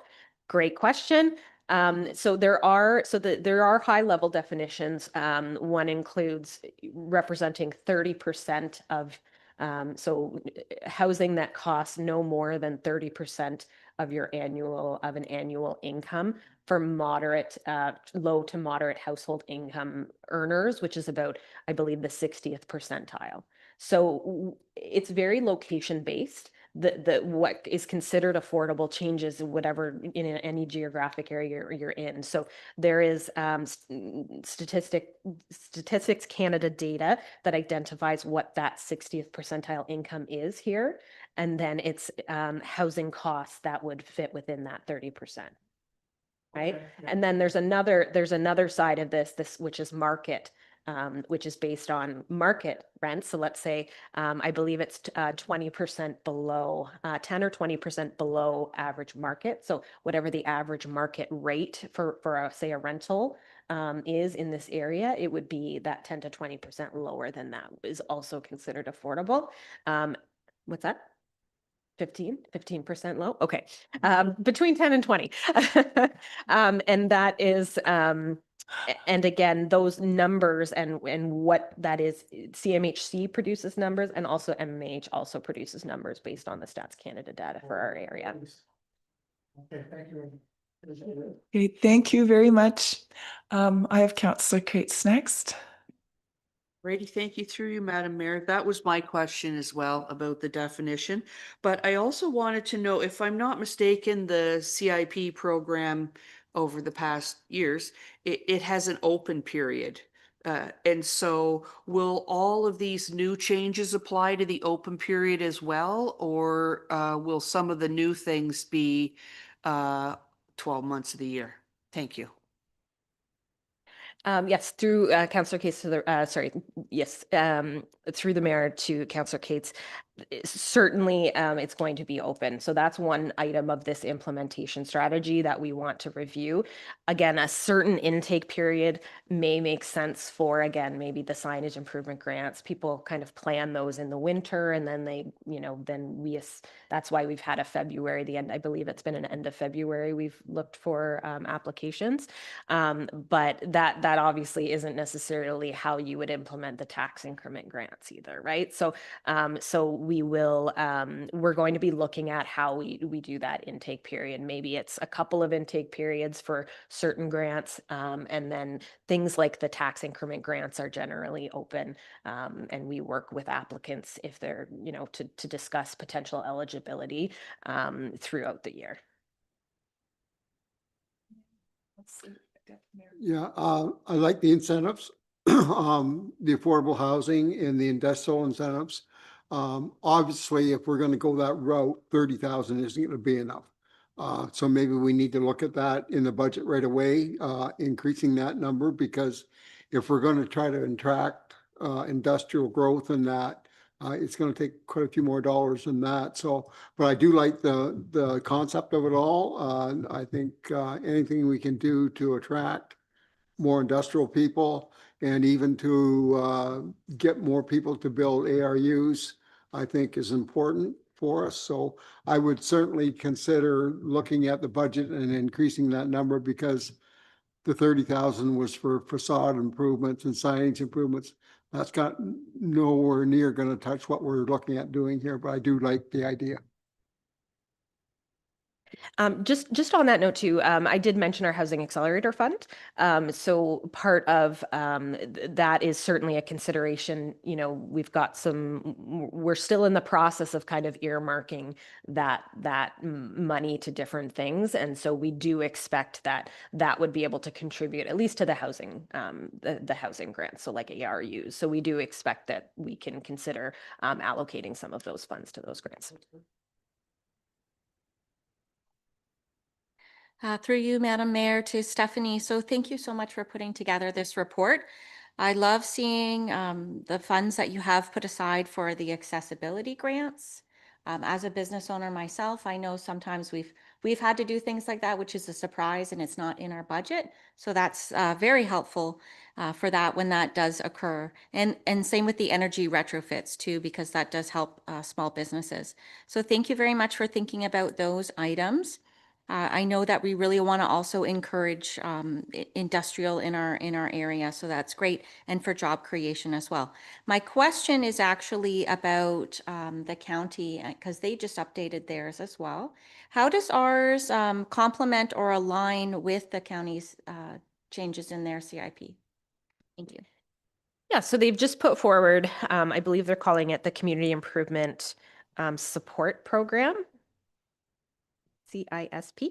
And yeah, so that provides a framework for the county to participate in ours. So if I understand the program at this point, they would provide up to 50% of the municipal contribution.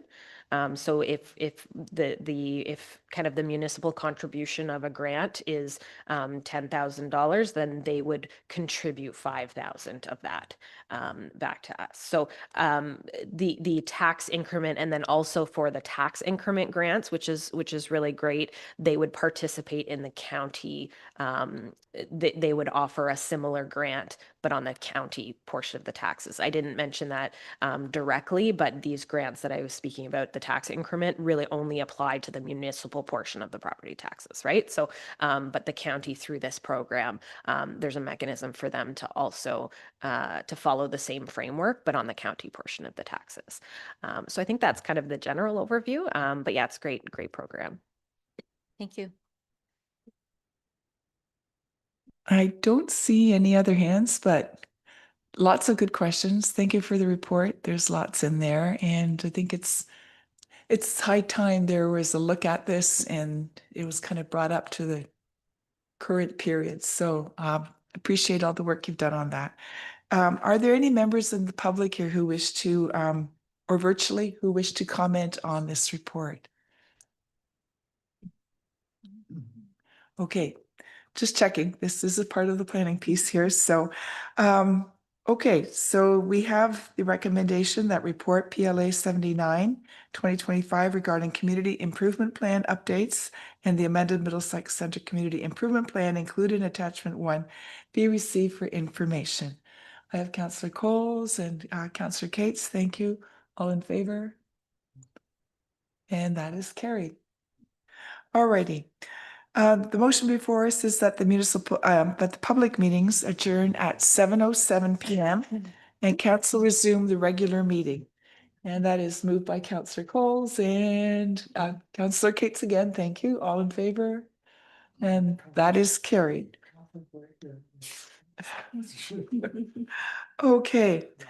The next item is the adoption of the minutes from the December 3rd, 2025 council meeting, and it is that those minutes as stated are adopted and printed. Mover, please. Councillor Burrs and Councillor Shipley, thank you. All in favor? And that is carried.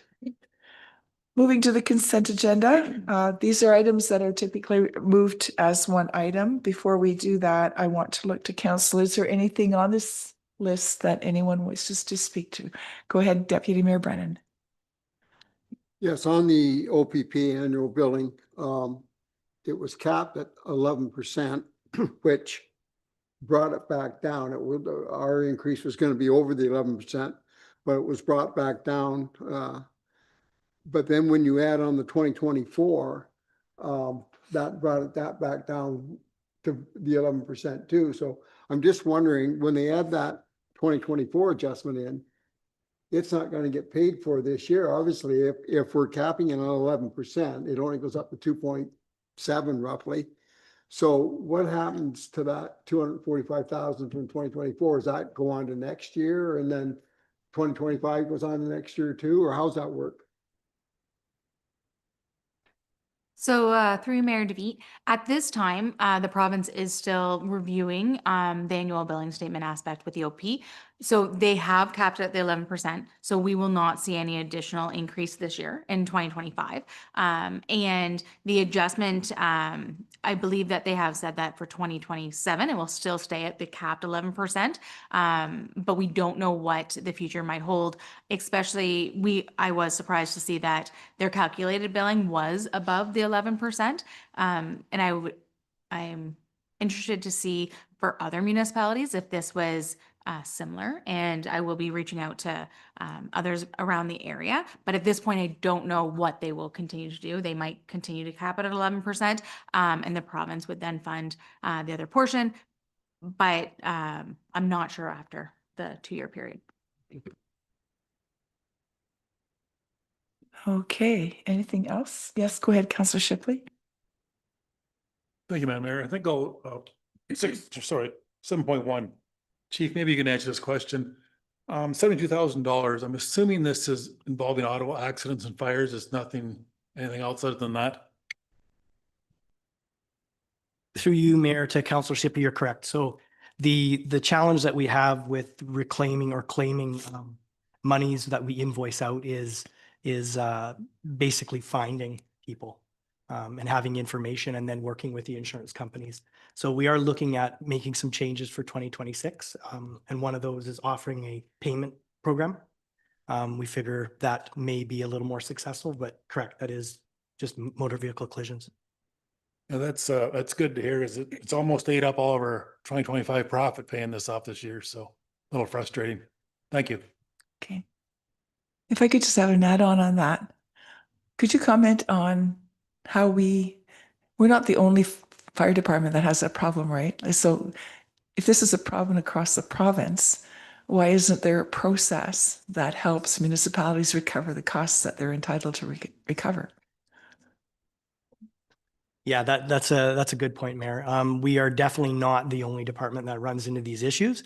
And I feel that our process is pretty solid. We are successful in a number of the larger ones, but with the payment plan, we're kind of hoping that will help a little more. But yeah, we're definitely not the only ones. Thank you. Well, it's good that you're thinking about it and how do we do it better. So yeah, appreciate that. Thank you. Is there anything else on that list? I don't see any hands. Okay, the motion before us is that the consent agenda items 7.1 through 7.6 listed on the December 17th, 2025 agenda be adopted as recommended. Moved by Councillor Burrs and Councillor Kate seconding. Thank you. All in favor? And that is carried. Okay, and now we have staff reports. 8.1, Environmental Registry of Ontario input on proposed Conservation Authority amalgamation. And Stephanie is going to lead us on that item when you're ready. Thank you, Madam Mayor, and through you to the rest of council. I do have here a staff report. As I think everyone knows, the province has released a proposal to amalgamate our existing 36 conservation authorities throughout the province into 7. And so they do have a request for a request for consultation out on the Environmental Registry of Ontario right now. You will see a draft letter attached to my staff report, as well as a motion that is being distributed by a number of municipalities as well for consideration. And I won't go through everything in detail, but what I'll just note is that staff have kind of met as a group to discuss this proposal. And we work very closely with our conservation authorities. We have a great relationship. We are in a unique position where we are one of the few municipalities in the province that actually has 5 conservation authorities within our boundaries, as you all know. So I do think we are in a unique position to provide comments on this proposal. A new agency has been created at the provincial level to facilitate this project. And the province has stated that the proposal really is intended to reduce duplicative administrative costs, free up resources, and better align conservation authority services with provincial priorities on housing, economy, infrastructure, and climate resilience. And so, again, as staff kind of met to discuss this, really it was a lot more questions really than comments. We have a lot of questions on how this is going to roll out, and I think one of the biggest concerns that we have is just maybe the lack of a really comprehensive plan for how this is going to happen. We do have a lot of concerns with some of our conservation authorities stretching then as far north as Barrie, and so there are so many logistical concerns that we have with that. The conservation authorities play such a crucial role in the protection of life, property, and infrastructure from flooding. And we do have a lot of concerns with the over-regionalization of those structures, that we're going to lose some of that local knowledge and expertise, which is absolutely critical in this type of work. So as I mentioned, so you will see the staff report there. I believe we also have one of our colleagues from the conservation here that will also be able to speak much more effectively as I am to this. So I will probably leave it there. Happy to answer any questions that council may have. But the ask here is that council provide support for us to submit these to the environmental registry, these comments to the ERO. So thank you. Thank you for that.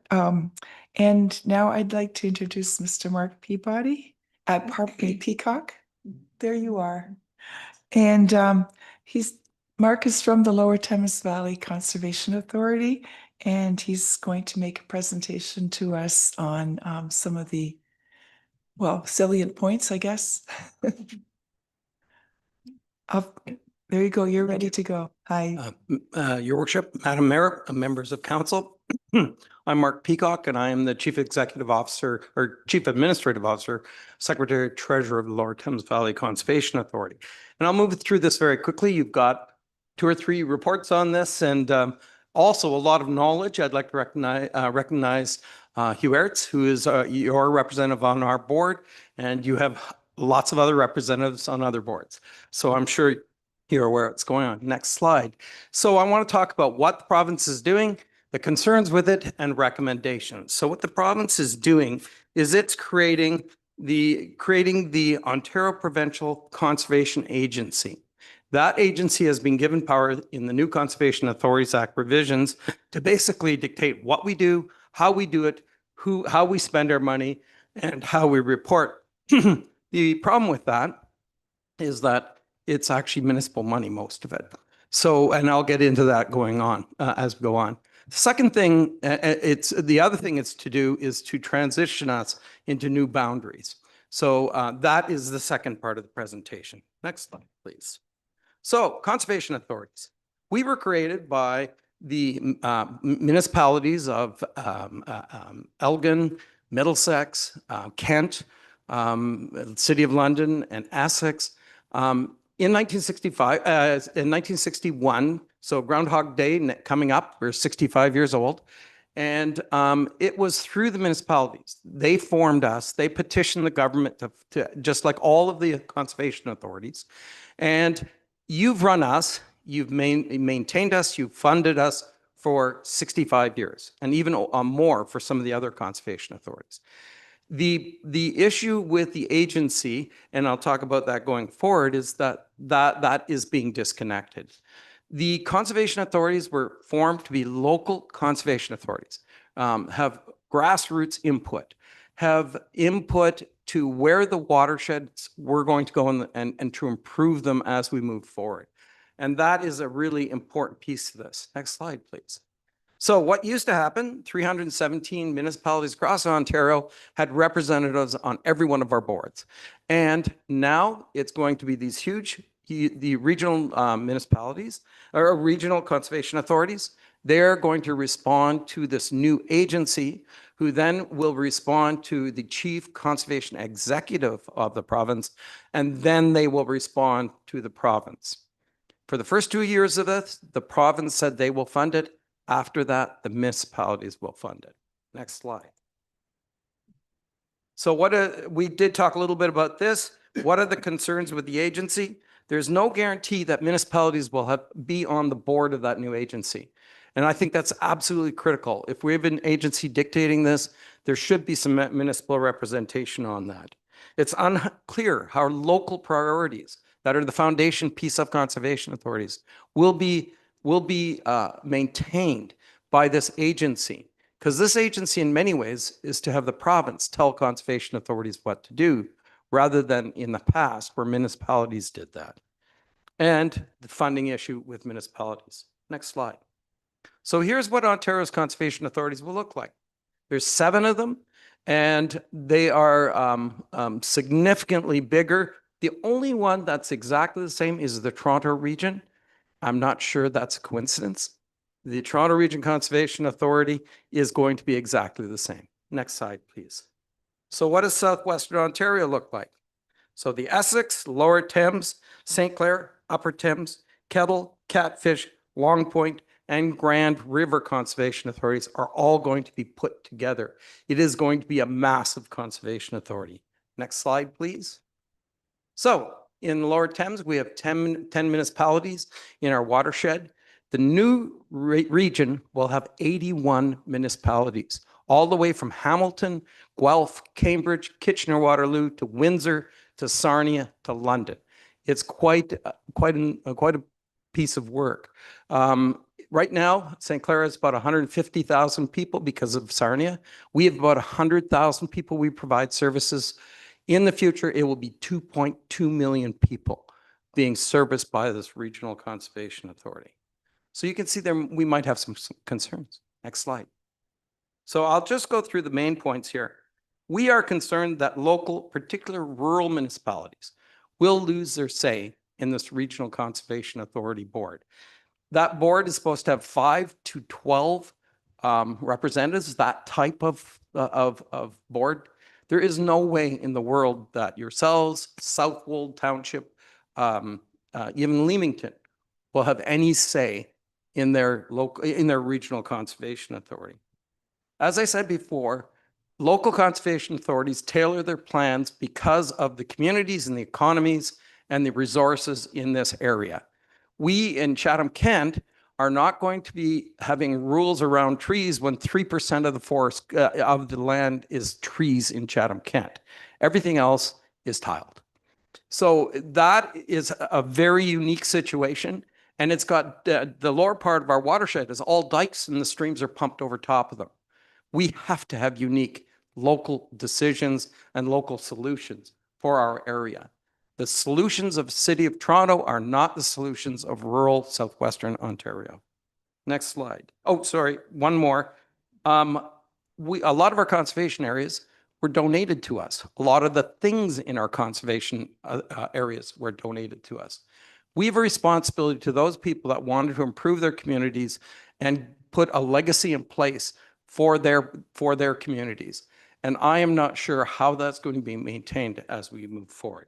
That's really important for us to, at a local level, to be concerned about. Next slide. One of the issues here is the province already possesses all the powers to do everything it wants to do or change with conservation authorities without changing the boundaries. They can change how we report, how we do our permitting, all those things, which they've done in the past as well. They can do that without making any of these changes. Local service delivery is really important. We are on the site. We survey properties for people, show them what the flood elevations are.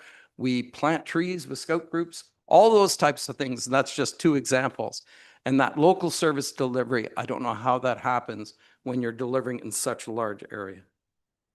The consistent permit processes are important, but once again, if you issue permits in areas that are flat, that is very, very different because 1 inch of water in Essex County floods most of the county. It's flat. And I don't know if people realize this, but the elevation of the water in Chatham is exactly the same as in the Thames River as the elevation of Lake St. Clair. There is no fall. That is a very unique condition, and we have to represent that in the permits we issue in that area as well. So that it's important to be consistent, but it's also important to understand your watersheds. Next slide. So what is the board recommending? This thing's way too big. That's really the big issue. It's way too big, and let us do what you want us to do and leave the Conservation Authority boundaries aside. Next slide. If we have to consider something, and we are quite willing to do that, talk to us. Maybe we can come up with something. But let's make sure the communities, the economies, the watersheds are the same, that you stick together so that those types of local responses can be resolved. One of the ways you might be able to do it, next slide, is consider using source protection regions. Because right now we have St. Clair, Upper and Lower Thames in the Sydenham Thames source protection region. That would make a lot of sense because it is the same watersheds, the same communities, the same part of southwestern Ontario. So the next thing is our request. Next slide, please. We want to request that the province stop in its plan to do this, to create the 7th Conservation Authority and look at other means to achieve this. And with that request to the province, we also have a request to municipalities. First, and I really applaud your staff in looking at responding to the or the EBR posting.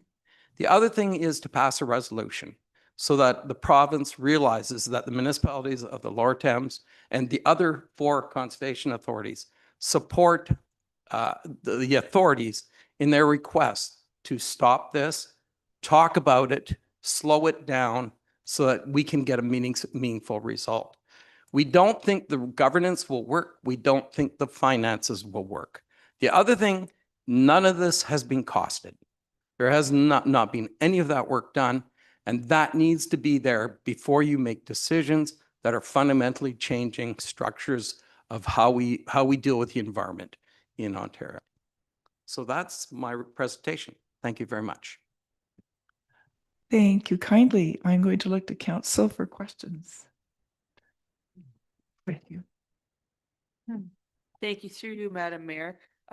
Good presentation.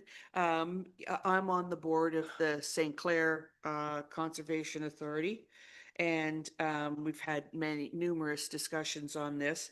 And you know, hearing things like they'll assume all assets, and I'm assuming that means reserve funds, etc. It's very, very scary. It's interesting to look at the breakdown of all of this. So to what you said about the Toronto area, is that what the Central Lake is, Toronto? Through Madam Mayor. Yes, it is. Okay. So it's not, the Toronto Region Conservation Authority would just change its name. Okay, all righty. Because without knowing that until you said it, I looked like St. Clair already has 17 municipalities in there. We have a large board, and there they are with one, but it's Toronto, so maybe that's different. What was the other? And just to confirm, we're talking Bill 68 here, not Bill 60, correct? There are some things in Bill 60, but the meat of it is in Bill 68. Yes. Okay. The Bill 68. 68, and I saw it on your slide, it said Bill 60, which I thought was rent control, You- et cetera. There is words to it, but that is in error. You're correct. Oh, okay, alrighty, thank you. I support the resolution, by the way. Thank you. Oh, go ahead. Through you, Madam Mayor, to Mark.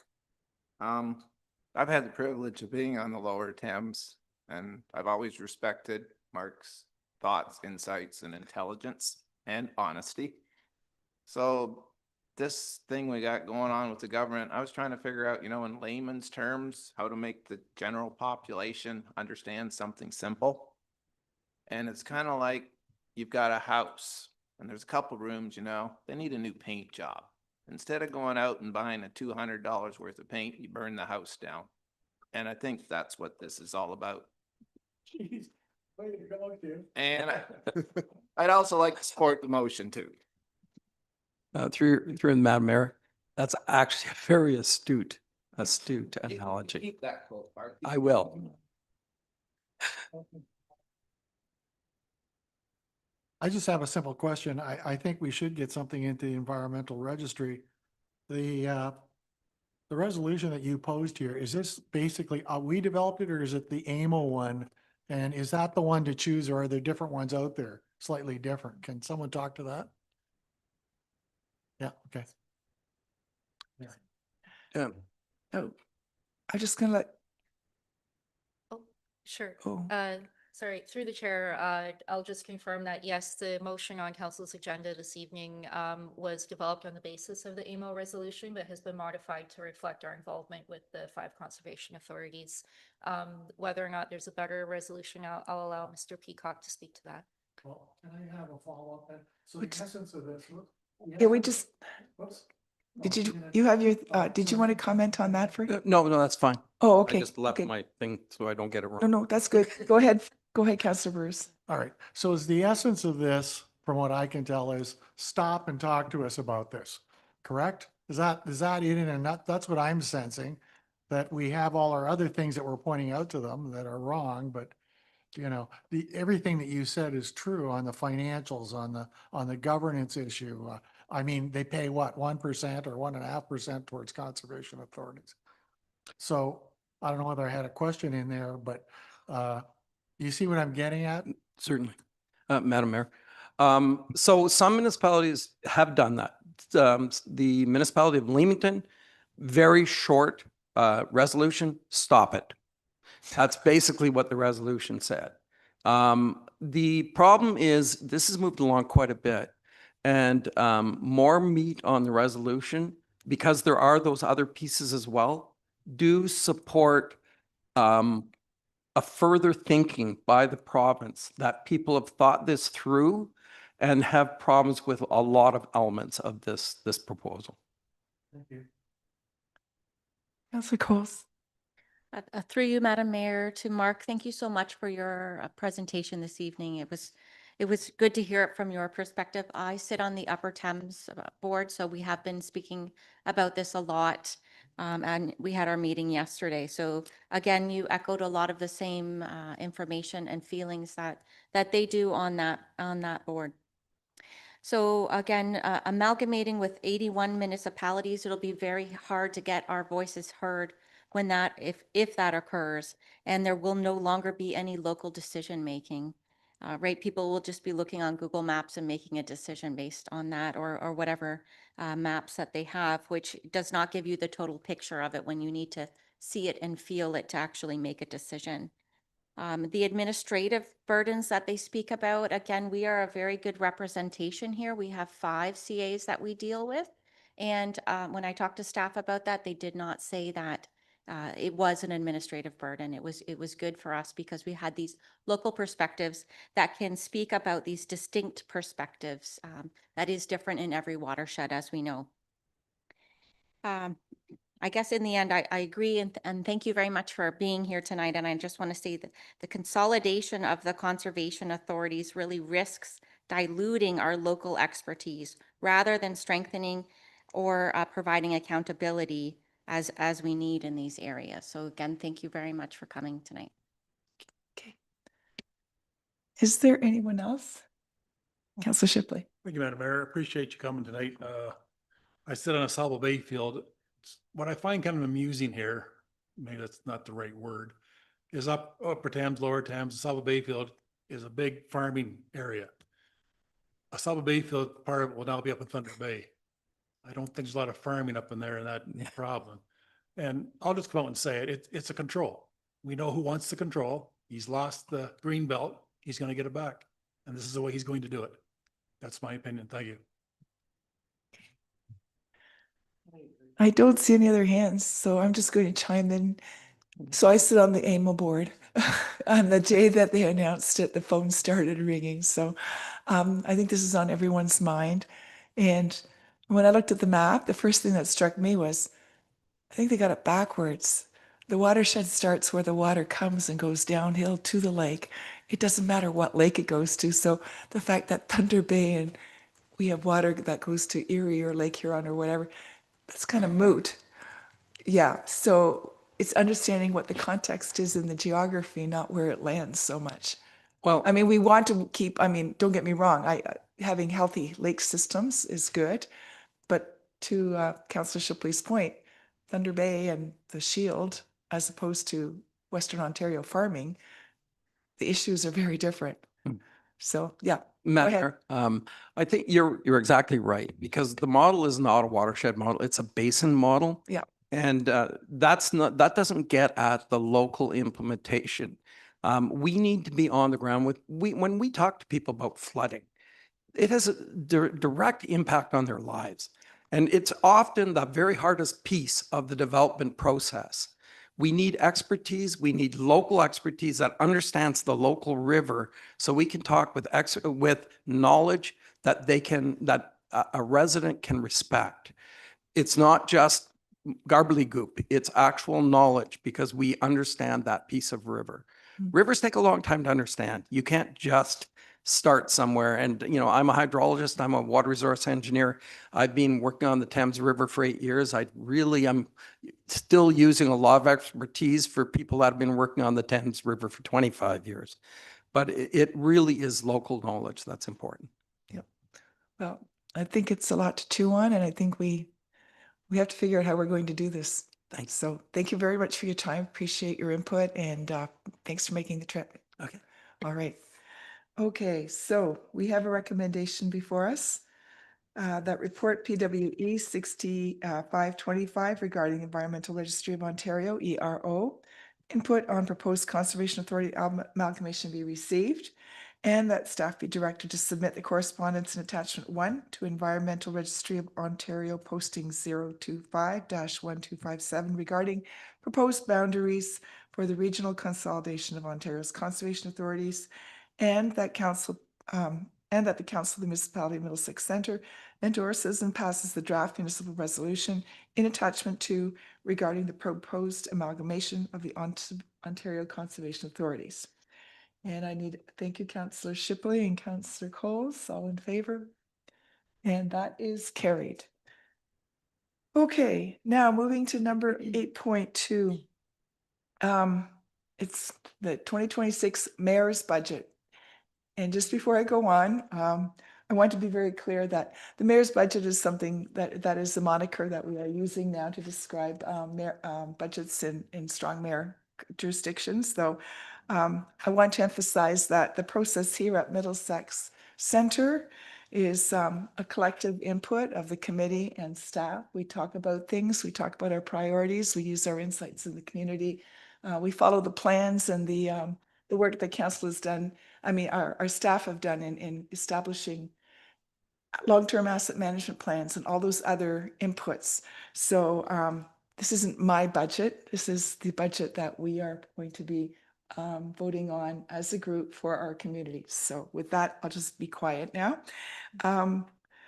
So I'm going to look to our CAO, our former accounting person. So if you would like to present the report.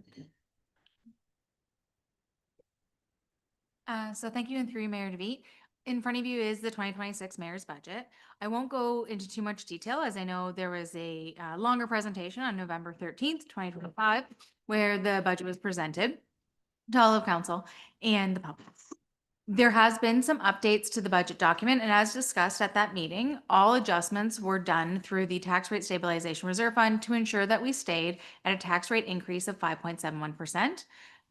The report does detail all of those changes. I would like to note, though, it does only include the 4 conservation authorities. However, on last week, when the report was uploaded, we did receive the information from the Lower Thames Conservation Authority, and it came in $361 lower than what we had originally budgeted. So that number isn't reflected here. However, I want to make note that we have received all of those. There is some information that is still outstanding, and the majority of that relates to our BMA management study.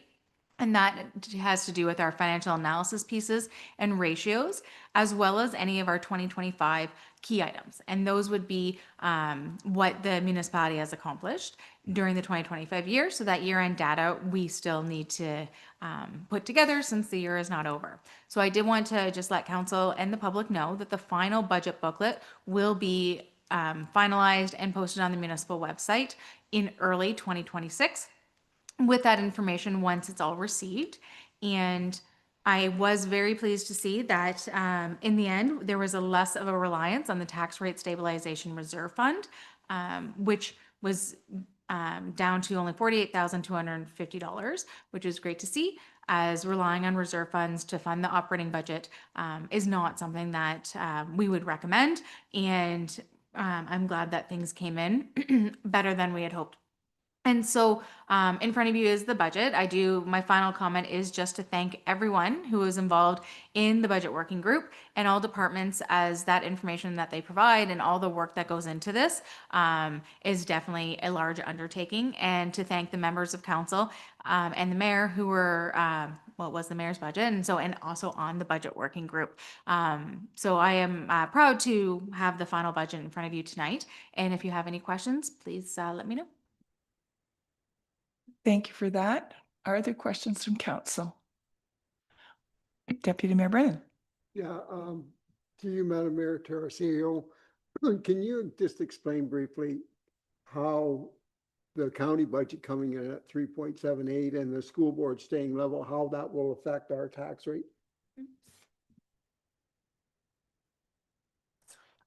Yeah, so through you, Mayor DeVete, it was great to see that the education tax rates are going to remain the same, and that information from the county of Middlesex. This is the earliest we've received their tax rate increase information or tax rate amount.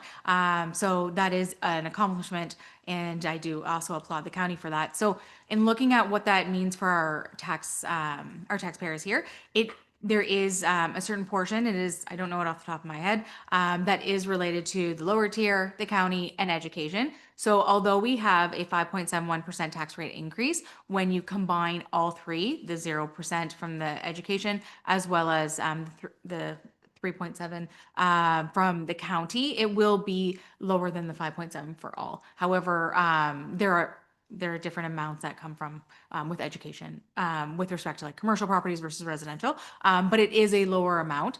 And now that we have that information, we do have a tax rate calculator on the municipal website, and it's exciting to see that we can update that early in 2026. So any resident or real estate agent or anyone looking at taxes can actually calculate their rate right away before the final taxes are issued in August. Thank you. Other questions? Go ahead, Councillor. Thank you. Through you, Madam Mayor, to Tiffany, just to clarify what Deputy Mayor Brennan asked you. So if we have 5.71, Middlesex County is 3.71, aren't we adding all those together? No. It's based on a percentage. Yeah, so through you, Mayor DeVete, no, it wouldn't be all added together because it's a portion of the overall assessment. So yes, the lower tier amount will have the 5.71. The county would have the 3.76% and then the education would be 0. And so your overall taxes is all those together, but it would be spread over the larger number, like the assessment. overall, and then the taxes are only a portion, so then you would add up that increase. And that all is outlined on everyone's property tax bill. Like it will show the different increases. Okay. So, It won't increase by 8 Yeah. or 9. okay. Yeah, that's, yeah. so like, to a little better idea, our municipal taxes are 50% of your tax bill. Yeah. The county is Oh, I. 40, Yeah. 44, or 43, something like that, and then the school board is 7%. So our percentage is only 50% of the tax bill, on 50% of the tax bill, and then it's only, the county's 3.78 is on 43. So if you average them all out, it'll probably come down to 5 or a little bit less overall. Okay, thank. It's a weighted amount. Yeah. Yeah, proportionally. Yeah. Okay. Other questions for Tiffany? No? Okay, well, in that case, there is a recommendation before us. That report, PWE. Oh, I have to jump down one. Sorry, I'm in the wrong place.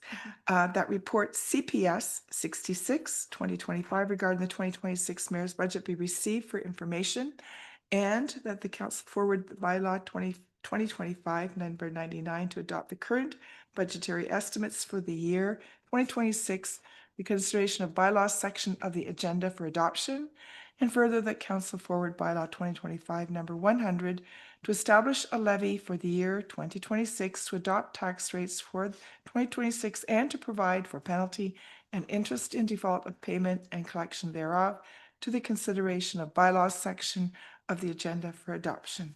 If I could have a mover, please, and a seconder. Councillor Cates and Councillor Burrs, I think I saw your hand. All in favor? And that is carried. Thank you kindly, everyone. And thank you for all the work you've done. That's a big job. And it always looks great. We get that the budget book really is a great document to look at if you need any information at all. Alrighty, there aren't any notices of motion this evening. We do have a couple of correspondence items. Is there anything anyone wanted to ask about before we look at? No? Okay. In that case, we're going to have two motions. First of all, that correspondence item number 10.1, which is regarding the petition opposing the proposed gas engine generating station near Lobo be received, and that the petition be retained on file for consideration alongside any forthcoming planning applications relating to the project. And that is with respect to the first item on the agenda. So if I give a mover for that, please. Councillor Coles, Councillor Arts, thank you. All in favor? And that is carried. And now we can look at the remainder of the items. That would be, and the motion there would be that the correspondence items number 10.2 through 10.7 be received for information. Moved by Councillor Arts, thank you, and Councillor Cates. I'll call the vote. All in favor? And that is carried as well. Alrighty, I'll look to Deputy Mayor Brennan to provide an update. We've had a council meeting, a county council. Oh, not since we, oh, okay, no highlights. No. Good. Alrighty, I'll look to members of council. Is there anything else anyone wants to comment on? Go ahead, Councillor Arts. Through your Madam Mayor, this is the time of year, like we've gotten lots of snow on the fields and snowmobiles are running all over the place. There is a trail system. You have to pay to use it. And farmers' fields, if there's a crop growing in there like wheat, canola, hay, please don't drive on it with your snowmobiles. It destroys the crop.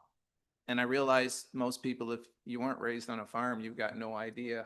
So I just thought I'd put it out there to make people maybe think a bit. Thank you. Okay, appreciate that. Good thought. Yes, go ahead, Councillor Cates. Thank you, through you, Madam Mayor. Just to add what Councillor Art said, I saw it published. There is the trail map system for the whole entire Ontario that is posted, and it shows what's open and what's not. And you know, I think the message really is to stay on the trails and abide by the maps. Okay. Thank you. All right, thank you. Anybody else?